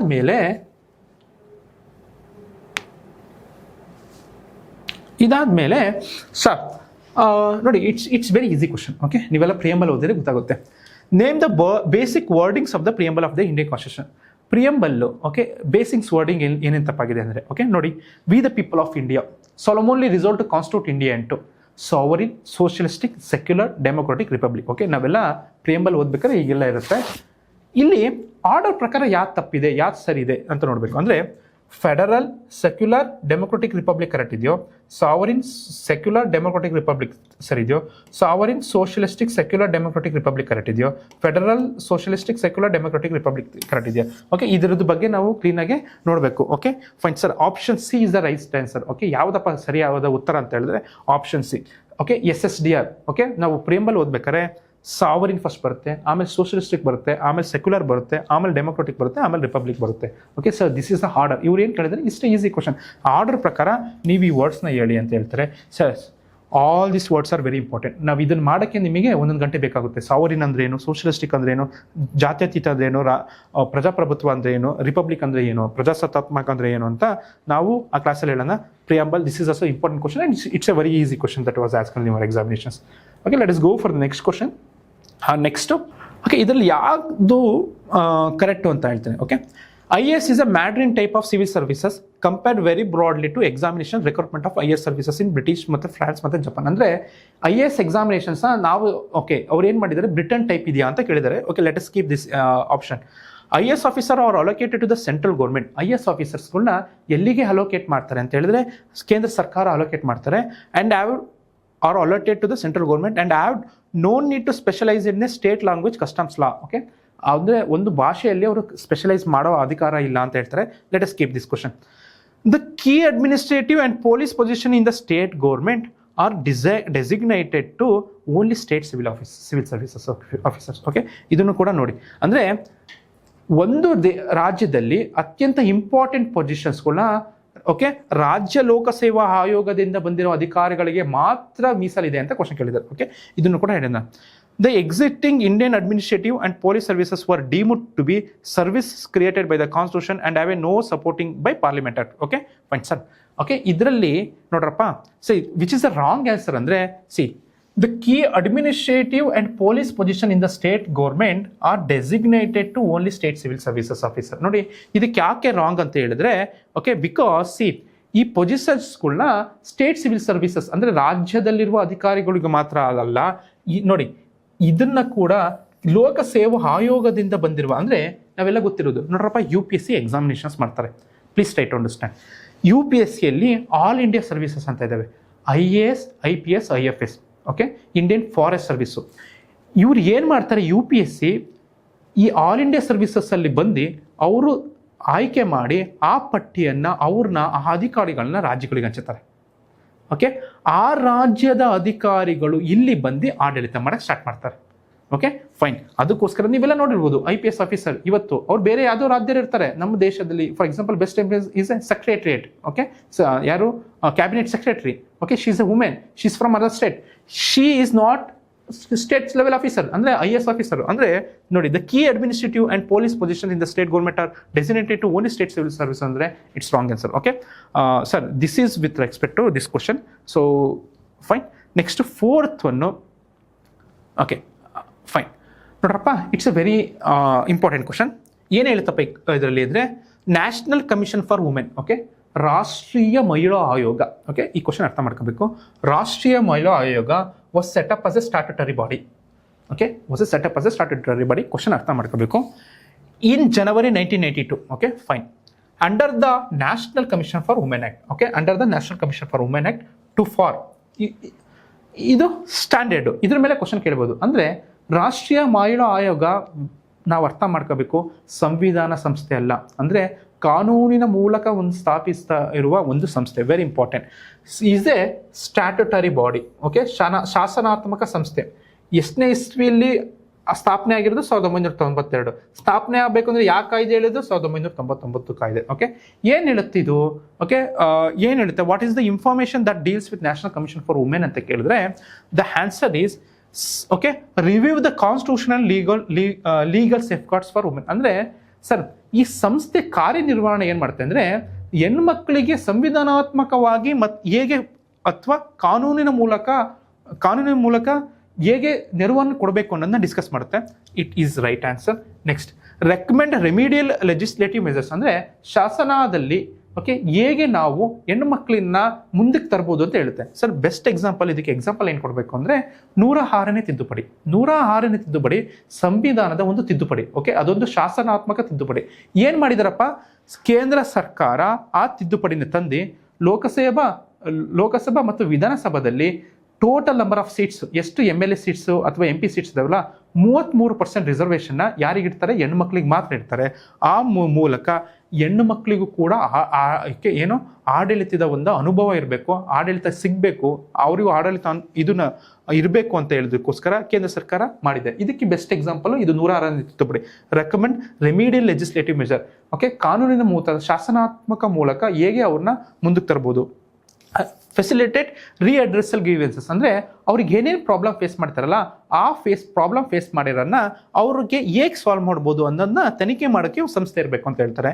okay, to take direct action against perpetrators. Okay, ಅಂದರೆ ನೇರವಾಗಿ ಯಾರ್ಯಾರು ತಪ್ಪು ಮಾಡಿರ್ತಾರಲ್ಲ ಅವ್ರ ವಿರುದ್ಧ ಮಾಡೋಕ್ಕೆ ಏನೇನು ಕಾಯ್ದೆ ರೂಪಿಸ್ಬೋದು ಅಂತ ಹೇಳ್ತಾರೆ. So the answer is all of the above. It's a very easy question. Okay, ನೋಡ್ರಪ್ಪ, ನಾನು ನಿಮಗೆ ಎಲೆಕ್ಷನ್ ಕಮಿಷನ್ ಬಗ್ಗೆ ಹೇಳಿದೆ. It's a constitutional body. Election commission is a constitution body ಅಂತ ಹೇಳಿದೆ. Election commission is a constitution body. ನೋಡ್ರ, ಏನು ಕೆಲಸ ಮಾಡುತ್ತೆ? Which one of the following is a constitutional principle of elections. ಭಾರತದಲ್ಲಿ ಚುನಾವಣಾ ಆಯೋಗದ ಕೆಲಸ ಏನು ಅಂತ ಹೇಳ್ತಿದೆ ಅಷ್ಟೇ. C, election to parliament and legislator of state is based on proportional representation. Okay, election to parliament and state, okay, ರಾಜ್ಯ ಸರ್ಕಾರಕ್ಕೆ ಮತ್ತು ಕೇಂದ್ರ ಶಾಸನ ಲೋಕಸಭಾ ಅಥವಾ ವಿಧಾನಸಭೆಗೆ ಎಲೆಕ್ಷನ್ನು ಪ್ರಪೋರ್ಷನಲ್ ರೆಪ್ರೆಸೆಂಟೇಷನ್ ಪ್ರಕಾರ ಇದೆ ಅಂತ ಹೇಳ್ತಿದ್ದಾರೆ. Okay fine sir, the first option it self it's wrong. Okay, ಯಾಕೆ ಸರ್ ರಾಂಗ್ ಅಂದರೆ, ನಮ್ಮ ದೇಶದಲ್ಲಿ ಪ್ರಪೋರ್ಷನಲ್ ರೆಪ್ರೆಸೆಂಟೇಷನ್ ಇಲ್ಲ. ನೋಡ್ರಪ್ಪ, ಎರಡು ಥರ ಎಲೆಕ್ಷನ್ ನಡೆಯುತ್ತೆ ನಮ್ಮ ದೇಶದಲ್ಲಿ. ಒಂದು PRSTV ಅಂತ ಹೇಳ್ತೇವೆ, PRSTV ಅಂತಾರೆ, proportion representation to single transferable vote ಅಂತ ಹೇಳ್ತಾರೆ. ಇನ್ನೊಂದು like first pass the post system ಅಂತ ಹೇಳ್ತಾರೆ, first pass the post system. Okay, ಇವೆರಡು ವಿಧಾನಗಳಲ್ಲಿ ನಮ್ಮ ದೇಶದಲ್ಲಿ ಎಲೆಕ್ಷನ್ಸ್ ನಡೆಯುತ್ತೆ. ಲೋಕಸಭಾ ಮತ್ತು ವಿಧಾನಸಭೆಗೆ ಹೇಗೆ ಎಲೆಕ್ಷನ್ಸ್ ನಡೆಯುತ್ತೆ ಅಂದರೆ first pass the post system. Okay, PRSTV ಅಂದರೆ proportion representation through single transfer system. ಇದು ಯಾರಿಗೆ ನಡೆಯುತ್ತೆ ಅಂದರೆ ರಾಷ್ಟ್ರಪತಿಗೆ. Sir please listen to me, ಇದನ್ನು ಎಕ್ಸ್ಪ್ಲೇನ್ ಮಾಡ್ತೀನಿ. ಸರ್, ಲೋಕಸಭಾ ಮತ್ತು ವಿಧಾನಸಭೆಯಲ್ಲಿ ಎಲೆಕ್ಷನ್ಸ್ ಹೇಗೆ ನಡೆಯುತ್ತೆ ಅಂದರೆ ನೋಡ್ರಪ್ಪ, ಎ ಅನ್ನೋ ವ್ಯಕ್ತಿ ನಿಂತಿರ್ತಾನೆ ಎಲೆಕ್ಷನ್, ಬಿ ಅನ್ನೋ ವ್ಯಕ್ತಿ ಎಲೆಕ್ಷನ್ ನಿಂತಿರ್ತಾನೆ, ಸಿ ಅನ್ನೋ ವ್ಯಕ್ತಿ ಎಲೆಕ್ಷನ್ ನಿಂತಿರ್ತಾನೆ. ಓಕೆ, 100 ಜನ ಮತ ಹಾಕಬೇಕು, 100 ಜನ ಮತ ಹಾಕ್ತಾರೆ. ಈ ವ್ಯಕ್ತಿಗೆ 33 ಸಿಗುತ್ತೆ, ಈ ವ್ಯಕ್ತಿಗೆ 30 ಸಿಗುತ್ತೆ, ಬಿ ಅನ್ನೋ ವ್ಯಕ್ತಿಗೆ, ಸಿ ಅನ್ನೋ ವ್ಯಕ್ತಿಗೆ 25 ಸಿಗುತ್ತೆ, ಡಿ ಅನ್ನೋ ವ್ಯಕ್ತಿಗೆ 15 ಸಿಗುತ್ತೆ. ಎಕ್ಸಾಂಪಲ್. ಓಕೆ, ಇಷ್ಟೇ ನಂಬರ್ಸ್ ಚೇಂಜ್ ಆಗ್ಬೋದು. ಇದರಲ್ಲಿ ಫಸ್ಟ್ ಪಾಸ್ ದ ಸಿಸ್ಟಮ್ ಅಂದರೆ first pass the post system. ಯಾರು ಆ ಗುಂಪಿನೊಳಗೆ ಅತ್ಯಂತ ಹೆಚ್ಚು ಮತ ಪಡೆದಿರ್ತಾರಲ್ಲ ಅವರು ವಿನ್ನರ್ ಆಗಿ ಆಯ್ಕೆ ಆಗ್ತಾರೆ. ಓಕೆ, ಯಾರು ಅತ್ಯಂತ ಹೆಚ್ಚು ಮತ ಪಡೆದಿರ್ತಾರಲ್ಲ ಅವ್ರನ್ನ ಆಯ್ಕೆ ಆಗ್ತಾರೆ. ಸೊ ಇಲ್ಲಿ ಯಾರು ವಿನ್ ಆಗ್ತಾರಪ್ಪ? ಏನನ್ನು ವಿನ್ನರ್ ಆಗ್ತಾರೆ. ಅದಕ್ಕೆ ಇದನ್ನ ಏನಂತಾರೆ? First pass the post system ಅಂತ ಹೇಳ್ತಾರೆ. ಇವಾಗ PRSTBಯಲ್ಲಿ ಟೋಟಲ್ ಮತದಾನದಲ್ಲಿ 50% ನೀವು ಏನು ಸಿಕ್ಕಿರ್ಬೇಕಪ್ಪ ಮತ ಸಿಕ್ಕಿರ್ಬೇಕು ಅಂದರೆ ಟೋಟಲ್ ವೋಟ್ ಹಾಕಿರೋದ್ರಲ್ಲಿ ಎಷ್ಟು ಪರ್ಸೆಂಟೇಜ್ ಸಿಕ್ಕಿರಬೇಕು? 50% ಸಿಕ್ಕಿರಬೇಕು. ಆ ಕಾನ್ಸೆಪ್ಟಿಗೆ PRSTB ಅಂತ ಹೇಳ್ತೇನೆ. ಇಲ್ಲಿ first pass the post system ಅಂತ ಹೇಳಿದ್ರೆ ಸರ್, ಯಾರು ಟೋಟಲ್ ಮತಗಳಲ್ಲಿ ಅತ್ಯಂತ ಹೆಚ್ಚು ಮತ ಪಡೆದಾರಲ್ಲ ಅವರು ವಿನ್ನರ್ ಆಗ್ತಾರೆ. That is first pass the post system ಅಂತ. So this is a very okay, I hope you got it. So ನಮ್ಮ ದೇಶದಲ್ಲಿ ಓಕೆ, ರಾಜ್ಯದ ವಿಧಾನಸಭಾ ಮತ್ತು ಲೋಕಸಭಕ್ಕೆ ಈ ತರ ಪ್ರಪೋರ್ಷನಲ್ ರೆಪ್ರೆಸೆಂಟೇಷನ್ ಆಗುತ್ತೆ ಅಂದ್ರೆ the answer is no, this is absolutely wrong. Okay, ಯಾವ ತರ ಆಗುತ್ತೆ ಅಂದ್ರೆ first pass the post system ಆಗುತ್ತೆ. Next, okay, election is based on the male adult suffrage. Okay, ಅರ್ಥ ಮಾಡ್ಕೊಳ್ಳಿ, election is based on male adult suffrage. Okay, ನಾವೆಲ್ಲ ಈಸಿಗೆ right ಅಂತ ಹಾಕ್ಬಿಡ್ತೀವಿ. ಓಕೆ, ಈ ಅಡಲ್ಟ್ ಸಫ್ರೇಜ್ ಅಂದ್ರೆ ವಯಸ್ಕ ದರ. ಓಕೆ, ಒಬ್ಬ ವ್ಯಕ್ತಿಗೆ 18 ವರ್ಷ ಮತದಾನ ಆಗಿದೆ, 18 ವರ್ಷ ವಯಸ್ಸಾಗಿದ್ರೆ ಅವ್ನು ಮತದಾನ ಮಾಡ್ತಾನೆ. Okay, it's right answer. But ನಾನು ಹೇಳ್ತಿದ್ದೀನಿ ದಿಸ್ ಇಸ್ ರಾಂಗ್. ಯಾಕೆ ರಾಂಗ್ ಅಂತ ಹೇಳ್ತೀನಿ ಅಂದರೆ ನೀವು ಆಪ್ಷನ್ಸ್ನ ಕ್ಲೀನ್ ಆ್ಯಂಡ್ ಕ್ಲಿಯರ್ ಆಗಿ ನೋಡಬೇಕು. ಇದೇ ಥರ ಕನ್ಫ್ಯೂಷನ್ ಮಾಡ್ತಾರೆ. ಅವನೇನು ಕೇಳ್ತಿದ್ದಾನೆ? ಮೇಲ್ ಮಾತ್ರ ಅಂತ ಕೊಟ್ಟಿದ್ದಾನೆ. ಓಕೆ, ಮೇಲ್ ಅಂದರೆ ಗಂಡು ಮಕ್ಕಳು ಅಥವಾ ಪುರುಷರು ಮಾತ್ರ ಮತದಾನ ಮಾಡುವ ಹಕ್ಕಿದೆ ಅಂತ ಕೊಟ್ಟಿದ್ದಾರೆ. The answer is wrong. Because ನಮ್ಮ ದೇಶದಲ್ಲಿ ಪುರುಷರು ಮತ ಹಾಕ್ಬೋದು, ಹೆಣ್ಮಕ್ಳು ಮತ ಹಾಕ್ಬೋದು, ಇವನ್ ಟ್ರಾನ್ಸ್ಜೆಂಡರ್ ಕೂಡ ಮತ ಹಾಕ್ಬೋದು. So the option is wrong. Next, the power to make laws relating to all matters in connection with the election is only with the legislator of state. Okay, very 100% wrong. Okay, ನೋಡಿ, ನಮ್ಮ ದೇಶದಲ್ಲಿ okay, election commission ಮೇಲೆ ಕಾನೂನು ರೂಪಿಸುವುದಕ್ಕೆ ರಾಜ್ಯ ಸರ್ಕಾರಕ್ಕೆ power ಇದೆ ಅಂತ ಹೇಳ್ತಾರೆ. ಅಂದರೆ ನೋಡ್ರಪ್ಪ, ರಾಜ್ಯ ಸರ್ಕಾರಕ್ಕೆ ಅಧಿಕಾರ ಇದೆ ಅಂತ ಹೇಳಿದ್ರೆ it's absolutely wrong. Common sense use ಮಾಡಿ. ರಾಜ್ಯ ಸರ್ಕಾರ, ಎಲೆಕ್ಷನ್ ಕಮಿಷನ್ ಭಾರತದಲ್ಲಿರೋದು. ಒಂದು ರಾಜ್ಯ ಸರ್ಕಾರ ಒಂಥರ ಕಾನೂನು ಮಾಡಿದ್ರೆ ಇನ್ನೊಂದು ರಾಜ್ಯ ಸರ್ಕಾರ ಇನ್ನೊಂದು ಥರ ಕಾನೂನು ಮಾಡ್ಬೋದು. ಇದೇ ಥರ ಅನೇಕ ರಾಜ್ಯಗಳು ಅನೇಕ ಕಾನೂನನ್ನು ರೂಪಿಸ್ಬಾರ್ದು. ಒಂದು ಸಾಮಾನ್ಯ ಕಾನೂನು ಇರಲ್ಲ. ಸೊ ಅದಕ್ಕೋಸ್ಕರ ಇಟ್ಸ್ ರಾಂಗ್, ಅಬ್ಸಲ್ಯೂಟ್ಲಿ ರಾಂಗ್. ಇದನ್ನು ಯಾರಿಗೆ ಅಧಿಕಾರ ಇರುತ್ತೆ ಅಂದರೆ ಸಂಸತ್ತಿಗೆ ಅಧಿಕಾರ ಇರುತ್ತೆ. Okay, fine sir, this is wrong, this is wrong. Okay, 100% is wrong. Right ಆಗಲೇಬೇಕು. ನೋಡೋಣ ಬನ್ನಿ ಏನಂತ ಅಂದರೆ, sir, no person shall be excluded. ಯಾವೊಬ್ಬ ವ್ಯಕ್ತಿಯನ್ನ ನೀನು ಹೊರಗೆ ಹಾಕಂಗಿಲ್ಲ. ಎಲ್ಲಿ? ಮತದಾನದ ಹಕ್ಕಿಂದ, ಎಲೆಕ್ಟ್ರೋಲ್ ರೋಲಲ್ಲಿ. ಯಾವ ಆಧಾರದ ಮೇಲೆ? Religion, race, caste or sex or any of them. ಅಂದರೆ ಜಾತಿ ಆಧಾರಿತ, ಧರ್ಮ ಆಧಾರಿತವಾಗಿ ನೀನು ಯಾವ ಒಬ್ಬ ವ್ಯಕ್ತಿಯನ್ನ ಮತದಾನ ಮಾಡಂಗಿಲ್ಲ ಅಂತ ಹೊರಗೆ ಹಾಕಂಗಿಲ್ಲ. ಓಕೆ, ಆಪ್ಷನ್ ಹೇಳಿದೆ. This is absolutely right. Even article 15, ಸಂವಿಧಾನದ ಆರ್ಟಿಕಲ್ 15 ಕೂಡ ಅದು ಹೇಳುತ್ತೆ. That we are going to discuss. It's the answer for this question is this one. Okay, option D. Okay, next, very important. ನೋಡಿ, direct question ಕೇಳ್ತಾನೆ. The basic structure of doctrine. Basic structure of doctrine. Okay, basic structure of doctrine is defined in the constitution ಅಂತ ಹೇಳಿದ್ದಾರೆ. The option is wrong. Basic structure of doctrine ಅನ್ನೋದನ್ನ ನಮ್ಮ ಸಂವಿಧಾನದ ಸ್ಟಾರ್ಟಿಂಗಲ್ಲಿ ಇರಲಿಲ್ಲ. Okay, ಈ ಥರ ಕಾನ್ಸೆಪ್ಟ್ ಇರಲಿಲ್ಲ. ಬೇಸಿಕ್ ಸ್ಟ್ರಕ್ಚರ್ ಅಂದರೆ BOD ಅಂತ ಹೇಳ್ತೀವಿ. ಬೇಸಿಕ್ ಸ್ಟ್ರಕ್ಚರ್ ಆಫ್ ಡಾಕ್ಟ್ರಿನ್ನ ನಮ್ಮ ಭಾರತದಲ್ಲಿ ಕೇಶವಾನಂದ ಭಾರತಿ ಕೇಸ್ ಅಂತ ಆಗುತ್ತೆ. ಕೇಶವಾನಂದ ಭಾರತಿ ಕೇಸ್ ಮುಖಾಂತರ ಭಾರತದಲ್ಲಿ ಬೇಸಿಕ್ ಸ್ಟ್ರಕ್ಚರ್ ಆಫ್ ಡಾಕ್ಟ್ರಿನ್ ಅನ್ನೋ ಕಾನ್ಸೆಪ್ಟ್ ಬರುತ್ತೆ. ಸರ್, ಅಂದರೆ ಇದು ನಮ್ಮ ಸಂವಿಧಾನದಲ್ಲಿ ಇರಲ್ಲ. ಇದು ಕೂಡ ಯಾವ್ದಪ್ಪ? ಸುಪ್ರೀಂ ಕೋರ್ಟ್ ಒಂದು ಜಡ್ಜ್ಮೆಂಟ್ ಮುಖಾಂತರ ಬಂದಿರೋದು. So the basic structure of doctrine is defined in the constitution. No, it is defined through the judgment of Kesavananda Bharati case. That we are going to discuss. So the option is wrong. There are certain basic features of the constitution which cannot be altered in the exercise of the power to amend Article 368. Absolutely right. Basic structure of doctrine ಅಂದರೆ ನಾನು ಆವಾಗಲೇ okay ಕ್ಲಾಸಲ್ಲಿ ಹೇಳಬೇಕು ಅಂತಿದ್ದೆ. Basic structure of constitution ಅಂದರೆ sir, there are few laws, ಸ್ವಲ್ಪ ಕಾನೂನುಗಳಿದ್ದಾವೆ. That laws will not be amended at any cost. ಆ ಕಾನೂನುಗಳನ್ನು ಸಂವಿಧಾನದಲ್ಲಿ there are few rules and regulations that should not be amended. ಅದನ್ನು ಚೇಂಜೇ ಮಾಡೋಂಗಿಲ್ಲ. ದಟ್ ಈಸ್ ಕಾಲ್ಡ್ ಆಸ್ ಏನಪ್ಪ? Basic structure of doctrine. Okay ಅದನ್ನ ಏನಂತಾರೆ basic structure of doctrine okay famous ಆಗಿ ಹೇಳ್ತೀನಿ. ಸೆಕ್ಯುಲರ್ ಅಂದರೆ ಜಾತ್ಯತೀತ. ನಮ್ಮ ದೇಶದಲ್ಲಿ ಧರ್ಮ ಆಧಾರಿತವಾಗಿ ಯಾವುದೇ ವ್ಯಕ್ತಿನ ಓಕೆ ನೀನೇನು ಮಾಡಂಗಿಲ್ಲ, ಡಿಫ್ರೆನ್ಶಿಯೇಟ್ ಮಾಡಂಗಿಲ್ಲ ಅಂತ ಹೇಳ್ತಾರೆ. ಆ ಪ್ರಾವಿಷನ್ಸ್ ನೀನು ಚೇಂಜ್ ಮಾಡಂಗಿಲ್ಲ, ಅದನ್ನು ನೀನು ತೆಗ್ದಾಕಂಗಿಲ್ಲ. ಓಕೆ ಸಂಸತ್ತಿಗೆ ಕಾನೂನು ಮಾಡೋ ಅಧಿಕಾರ ಇದೆ, ಬಟ್ ಸಂಸತ್ತು ಓಕೆ ಸಂಯುಕ್ತ ವ್ಯವಸ್ಥೆ ಬಗ್ಗೆ ಅಥವಾ ಸೆಕ್ಯುಲರ್ ಅನ್ನೋ ವರ್ಡ್ ಬಗ್ಗೆ ಅಥವಾ ಓಕೆ ಜುಡಿಷಿಯರಿ ಬಗ್ಗೆ ನೀನು ತಲೆ ಹಾಕಂಗಿಲ್ಲ. ಓಕೆ ಈ ಥರದ ವಿಷಯಗಳು ಇಂಪಾರ್ಟೆಂಟ್ ವಿಷಯಗಳು ಅವು ನೀನು ಏನು ಮಾಡಂಗಿಲ್ಲಪ್ಪ, ತೆಗ್ದಾಕಂಗಿಲ್ಲ. ಅದಕ್ಕೇನಂತ ಹೇಳ್ತಾರೆ okay there are certain basic features. Basic ಅಂದರೆ ಇವೆಲ್ಲ ಬೇಸಿಕ್ ಎಕ್ಸ್ಟ್ರಾರ್ಡಿನರಿ ಇಲ್ಲ of the constitution which cannot be altered in the exercise of power. Okay ಅಂದರೆ ನೀನು ಏನು ಮಾಡಂಗಿಲ್ಲಪ್ಪ, ಚೇಂಜ್ ಮಾಡಂಗಿಲ್ಲ ಅಂತ ಹೇಳ್ತಾರೆ. That is article 368 of the constitution. Next this is right answer.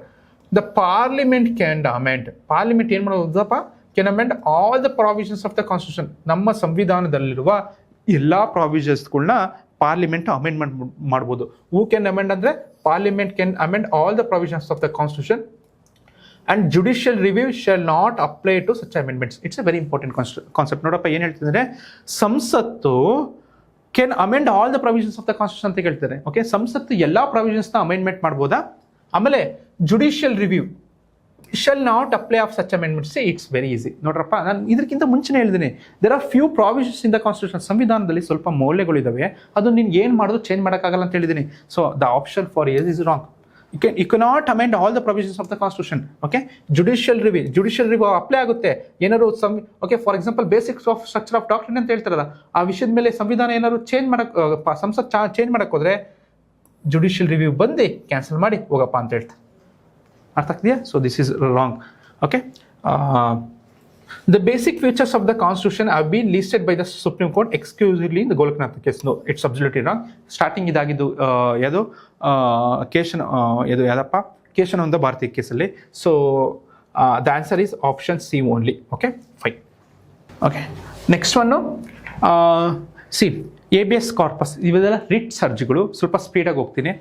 ಏಬಿಯಸ್ corpus is in a nature of an order calling upon a person who has been detained another to produce the letter before the court. It's a very good concept. ನೋಡ್ರಪ್ಪ ಹೇಳ್ತೀನಿ, ಯಾವೊಬ್ಬ ವ್ಯಕ್ತಿನ arrest ಮಾಡಿದ ತಕ್ಷಣ ಆ ವ್ಯಕ್ತಿನ 24 ಗಂಟೆ ಒಳಗೆ ಜಡ್ಜ್ ಮುಂದೆ ಇಡಬೇಕು. ಬಿಕಾಸ್ ಆ ವ್ಯಕ್ತಿನ ಜಡ್ಜು ಅದನ್ನು ನೋಡ್ತಾರೆ ಕಾಪಿನ, ವೆದರ್ ದ ಕಲ್ಪ್ರಿಟ್ ಅವ್ರು ಇರೋದ್ರಲ್ಲ ಅವನು ಏನು ಮಾಡಿದ್ದಾನೆ, ಕರೆಕ್ಟ್ ಆರ್ಡರ್ ಮೇಲೆ ಅವನ್ನ ಜಡ್ಜ್ಮೆಂಟ್ ಕೊಟ್ಟಿದ್ದಾರೆ. ಅಂದರೆ ಅವನನ್ನ ನ್ಯಾಯಸಮ್ಮತವಾಗಿ ಅರೆಸ್ಟ್ ಮಾಡಿದಾರೆ ಇಲ್ವಾ. ಬಿಕಾಸ್ ಇಬ್ಬರು ಫೇಕ್ ಆಗಿ ಅರೆಸ್ಟ್ ಮಾಡ್ಬೋದು, ಸುಮ್ಮನೆ ಅರೆಸ್ಟ್ ಮಾಡ್ಬೋದು. ಇದನ್ನು ಪ್ರಿವೆಂಟ್ ಮಾಡೋಕ್ಕೆ ಏನು ಮಾಡ್ತಾರೆ, ಅವನು ತಪ್ಪು ಮಾಡಿರೋದಕ್ಕೆ ಮಾತ್ರ ಶಿಕ್ಷೆ ಆಗಬೇಕು ಅಂತ ಏಬಿಯಸ್ ಕಾರ್ಪಸ್ ಮುಖಾಂತರ ಯಾವುದಾದ್ರು ಒಬ್ಬ ವ್ಯಕ್ತಿ ತಪ್ಪು ಮಾಡಿದ್ರೆ 24 ಗಂಟೆ ಒಳಗೆ ಆ ವ್ಯಕ್ತಿಯನ್ನು ಎಲ್ಲಿ ಮಾಡಬೇಕು, ನೀವು ಜೈಲಲ್ಲಿ ಪ್ರೊಡ್ಯೂಸ್ ಮಾಡಬೇಕು, ಅದು ಹೇಳುತ್ತೆ. Okay mandamus is literally command. Very good. Okay fine, ಆಯಿತು. This is right. Next okay certiorari is issued to quash the order of a decision of a low court. Okay ನೋಡಪ್ಪ, ಎರಡು ರಿಟ್ಸ್ ಇದ್ದಾವೆ, prohibition ಮತ್ತು ಸರೋಷರಿ. ಸರೋಷರಿ ಅಂದರೆ ಕೆಳಗಿನ ನ್ಯಾಯಾಲಯದಲ್ಲಿ ಬಂದಿರುವ ತೀರ್ಪುಗಳನ್ನು ಮೇಲಿನ ನ್ಯಾಯಾಲಯಗಳು ಅಥವಾ ಸುಪ್ರೀಂ ಕೋರ್ಟ್, ಹೈಕೋರ್ಟ್ ಅದನ್ನು ಸ್ಕ್ವಾಶ್ ಮಾಡ್ಬೋದು, ಕ್ಯಾನ್ಸಲ್ ಮಾಡ್ಬೋದು. ಫಾರ್ ಎಕ್ಸಾಂಪಲ್ ನೋಡಿ, ಓಕೆ ಇಂಪಾರ್ಟೆಂಟ್ ವಿಷಯಗಳ there are certain few fundamental rights ಬಗ್ಗೆ ಯಾರಿಗೆ ಮಾತ್ರ ತನಿಖೆ ಮಾಡೋಕೆ ಅಧಿಕಾರದಲ್ಲಿ ಸುಪ್ರೀಂ ಕೋರ್ಟ್, ಹೈಕೋರ್ಟಿಗಿದೆ. ಅಂದರೆ ಕೆಳಗಿನ ನ್ಯಾಯಾಲಯಗಳು ಈ ಥರ ಜಡ್ಜ್ಮೆಂಟ್ ಕೊಡೋಂಗಿಲ್ಲ. ಈ ಥರ ಜಡ್ಜ್ಮೆಂಟ್ ಕೊಟ್ಬಿಟ್ರೆ ಅವ್ರಿಗೆ ನೆಗೆಟಿವ್ ಆಗಿಬಿಡುತ್ತೆ. ಸೊ ಸರೋಷರಿ ಅಂದರೆ is issue to quash the order of decision of a lower court. Okay ಅಂದರೆ yes, of course the answer is correct. Certiorari ಕೆಳಗಿನ ನ್ಯಾಯಾಲಯದಿಂದ ಬಂದಿರುವ ನ್ಯಾಯ ತೀರ್ಪುಗಳನ್ನು ಕ್ಯಾನ್ಸಲ್ ಮಾಡೋಂಥ ಪವರ್ ಇರುತ್ತೆ, ಇನ್ವ್ಯಾಲಿಡ್ ಮಾಡೋಂಥ ಪವರ್ ಇರುತ್ತೆ. That is rights. Okay prohibition ಅಂದರೆ ಸ್ಟಾಪ್ ಮಾಡೋಕ್ಕೆ, ನೀನು ಕೊಡಬೇಡ ಅಂತ ಹೇಳುತ್ತೆ. Okay next quo warrant is issued to prohibit the lower court from making ultra vires decision. It's wrong actually. Okay, it's wrong. The answer is this is wrong. Qua warrant ಅಂದ್ರೆ on what authority you have taken the place ಅಂತ, ಅಂದ್ರೆ ಯಾವ ಆಧಾರದ ಮೇಲೆ ನೀನು ಈ ಅಧಿಕಾರ ತಗೊಂಡಿದ್ಯಾ. For example, please listen to me. Okay ಈಗ ರಾಷ್ಟ್ರೀಯ ಮಾಲಿನ್ಯ ನಿಯಂತ್ರಣ ಬೋರ್ಡ್ ಅಂತ ಇರುತ್ತೆ, ನ್ಯಾಷನಲ್ ಪೊಲ್ಯೂಷನ್ ಕಂಟ್ರೋಲ್ ಬೋರ್ಡ್ ಅಂತ ಇರುತ್ತೆ. ನ್ಯಾಷನಲ್ ಪೊಲ್ಯೂಷನ್ ಕಂಟ್ರೋಲ್ ಬೋರ್ಡ್ ಅಂತ ಅಂದರೆ ಈ ಸಂಸ್ಥೆಗೆ ಅಧ್ಯಕ್ಷ ಯಾರಾಗಬೇಕು ಅಂದರೆ ಯಾರು ಪರಿಸರ ವಿಜ್ಞಾನದಲ್ಲಿ MSc ಅಥವಾ PhD ಮಾಡಿರ್ತಾನೋ ಅವ್ರಿಗೆ ಮಾತ್ರ ಮಾಡಬೇಕು ಅಂತ ಡಿಸೈಡ್ ಆಗಿರುತ್ತೆ. ಅಂದರೆ ಈ ಶಾಸನಾತ್ಮಕದಲ್ಲಿ ರೂಲ್ಸ್ ಇರುತ್ತೆ, ರೂಲ್ಸ್ ಆ್ಯಂಡ್ ರೆಗ್ಯುಲೇಷನ್ಸ್ ಮಾಡಿರ್ತಾರೆ. ಬಟ್ ಯಾವುದಾದ್ರೂ ಒಬ್ಬ ರಾಜಕೀಯ ವ್ಯಕ್ತಿನ ಅಲ್ಲಿ ಬಂದು ಕೂರಿಸ್ತಾರೆ. ಅವಾಗ ಇದ್ರ ವಿರುದ್ಧ ಕೇಸ್ ಹಾಕಿದ್ರೆ ಓಕೆ, ಯಾವ ವ್ಯಕ್ತಿ ಕ್ವಶನ್ ಮಾಡ್ತಾರೆ ಸುಪ್ರೀಂ ಕೋರ್ಟ್, ನೀವು ಯಾವ ಆಧಾರದ ಮೇಲೆ ಈ ಕೆಲಸ ತಗೊಂಡಿದ್ಯಾ, ಇದಕ್ಕೆ ತಗೊಳಕ್ಕೆ ನೀನು ಓಕೆ ಅಧಿಕಾರ ಇಲ್ಲ ನಿನಗೆ ಅಂತ ಕ್ವಶನ್ ಮಾಡ್ತಾರೆ. Okay fine sir, actually the answer is for years 1 and 2. Certiorari ಅಂದರೆ ಟ್ರಾನ್ಸ್ಫರ್ ಮಾಡೋದು. ಅಂದರೆ ಪ್ಲೀಸ್ ಲಿಸನ್ ಟು ಮೀ, ಕೆಳನ್ಯಾಯಾಲಯದಲ್ಲಿರುವ ಓಕೆ ಜಡ್ಜ್ಮೆಂಟ್ಗಳು ಏನಾದ್ರು ಇದ್ದರೆ ಅಥವಾ ತೀರ್ಪುಗಳು ಇನ್ನೂ ಕೊಟ್ಟಿಲ್ಲ, ಕೇಸಸ್ ನಡೀತಿದ್ರೆ ಆ ಕೇಸ್ನ ಟ್ರಾನ್ಸ್ಫರ್ ಮಾಡೋಕ್ಕೆ ಸರೋಶೋರಿ ಹೇಳುತ್ತೆ. So this is wrong. Prohibition ಏನು ಮಾಡುತ್ತೆ, ಸ್ಟಾಪ್ ಮಾಡುತ್ತೆ, ಆರ್ಡರ್ ಕೊಡೋದನ್ನ ಸ್ಕ್ವಾಶ್ ಮಾಡುತ್ತೆ. So the answer for this question is 1 and 2. Okay ನೋಡ್ರಿ, this is easy question. Which among the following is not a form of emergency recognised in our constitution? ನಮ್ಮ ಸಂವಿಧಾನದಲ್ಲಿ ಯಾವ ಥರದ ತುರ್ತು ಪರಿಸ್ಥಿತಿನ ಹೇಳಿಲ್ಲ ಅಂತ. Emergency due to war, yes 100%. ನಾನು ಹೇಳಿದೆ ನ್ಯಾಷನಲ್ ಎಮರ್ಜೆನ್ಸಿ ಆರ್ಟಿಕಲ್ 352ನ ಯಾವ ಆಧಾರದ ಮೇಲೆ ಅಪ್ಲೈ ಮಾಡ್ಬೋದು ಅಂದರೆ ಎಸ್, ವಾರಿಂದ, ಎಸ್ಟರ್ನ್ ಅಗ್ರೆಷನ್ ಇಂದ, yes very good. Okay armed rebellion very important. ಒಂದು ಯುದ್ಧ, ಇನ್ನೊಂದು ಎಕ್ಸ್ಟರ್ನಲ್ ಅಗ್ರೆಷನ್, ಇನ್ನೊಂದೇನಪ್ಪ ಆರ್ಮಡ್ ರೆಬಿಲಿಯನ್. ಆರ್ಮಡ್ ರೆಬಿಲಿಯನ್ ಅಂದರೆ ಏನಂದ್ರೆ ಓಕೆ ಸಶಸ್ತ್ರ ದಂಗೆ ಅಂತ ಹೇಳ್ತೀವಿ. ಸಶಸ್ತ್ರ ದಂಗೆ ಅಂದರೆ ಏನಾರು ಆಗಿದ್ರೆ ಓಕೆ ಏನು ಮಾಡಂಗಿಲ್ಲ, ನೀನು ಎಮರ್ಜೆನ್ಸಿನ ಅಪ್ಲೈ ಮಾಡ್ಬೋದು. So the answer is correct. Okay which emergency due to failure of constitution machinery in state, ಇದು ಆರ್ಟಿಕಲ್ 352 ಬಗ್ಗೆ ಹೇಳುತ್ತೆ. ಆರ್ಟಿಕಲ್ 352 ಬಗ್ಗೆ ಹೇಳುತ್ತೆ. ದಿಸ್ ಇಸ್ ಆರ್ಟಿಕಲ್ 356 ಬಗ್ಗೆ ಹೇಳುತ್ತೆ. ನೋಡ್ರಪ್ಪ, ನಾನು ನಿಮಗೆ ಹೇಳಿದೆ emergency due to failure of the constitution machinery in the state. ಒಂದು ಸೈನ್ಸ್ ರಾಜ್ಯ ಸರ್ಕಾರ ಮೌಲ್ಯಗಳ ಅಗೇನೆಸ್ಟ್ ವರ್ಕ್ ಮಾಡಿದಾಗ ಏನು ಮಾಡ್ಬೋದು, ಎಮರ್ಜೆನ್ಸಿ ಅಪ್ಲೈ ಮಾಡೋದು. ಇದು ಯಾವ ಆರ್ಟಿಕಲ್ ಇರುತ್ತೆ, ಆರ್ಟಿಕಲ್ 356 ಇರುತ್ತೆ. ಓಕೆ ಇನ್ನೊಂದೇನಪ್ಪ, emergency due to natural calamity. Okay ಏನಾದ್ರು ಪರಿಸರ ವಿಕೋಪನೆ ಆಗಿದ್ರೆ ಅವಾಗ ಏನು ಮಾಡ್ಬೋದು, ಎಮರ್ಜೆನ್ಸಿ ಅಂತ ಹೇಳ್ಬೋದು. Sir the answer is wrong. Okay you can't put. Okay ಇದೇನಪ್ಪ, ಫೈನಾನ್ಷಿಯಲ್ ಎಮರ್ಜೆನ್ಸಿ ಆರ್ಟಿಕಲ್ 360.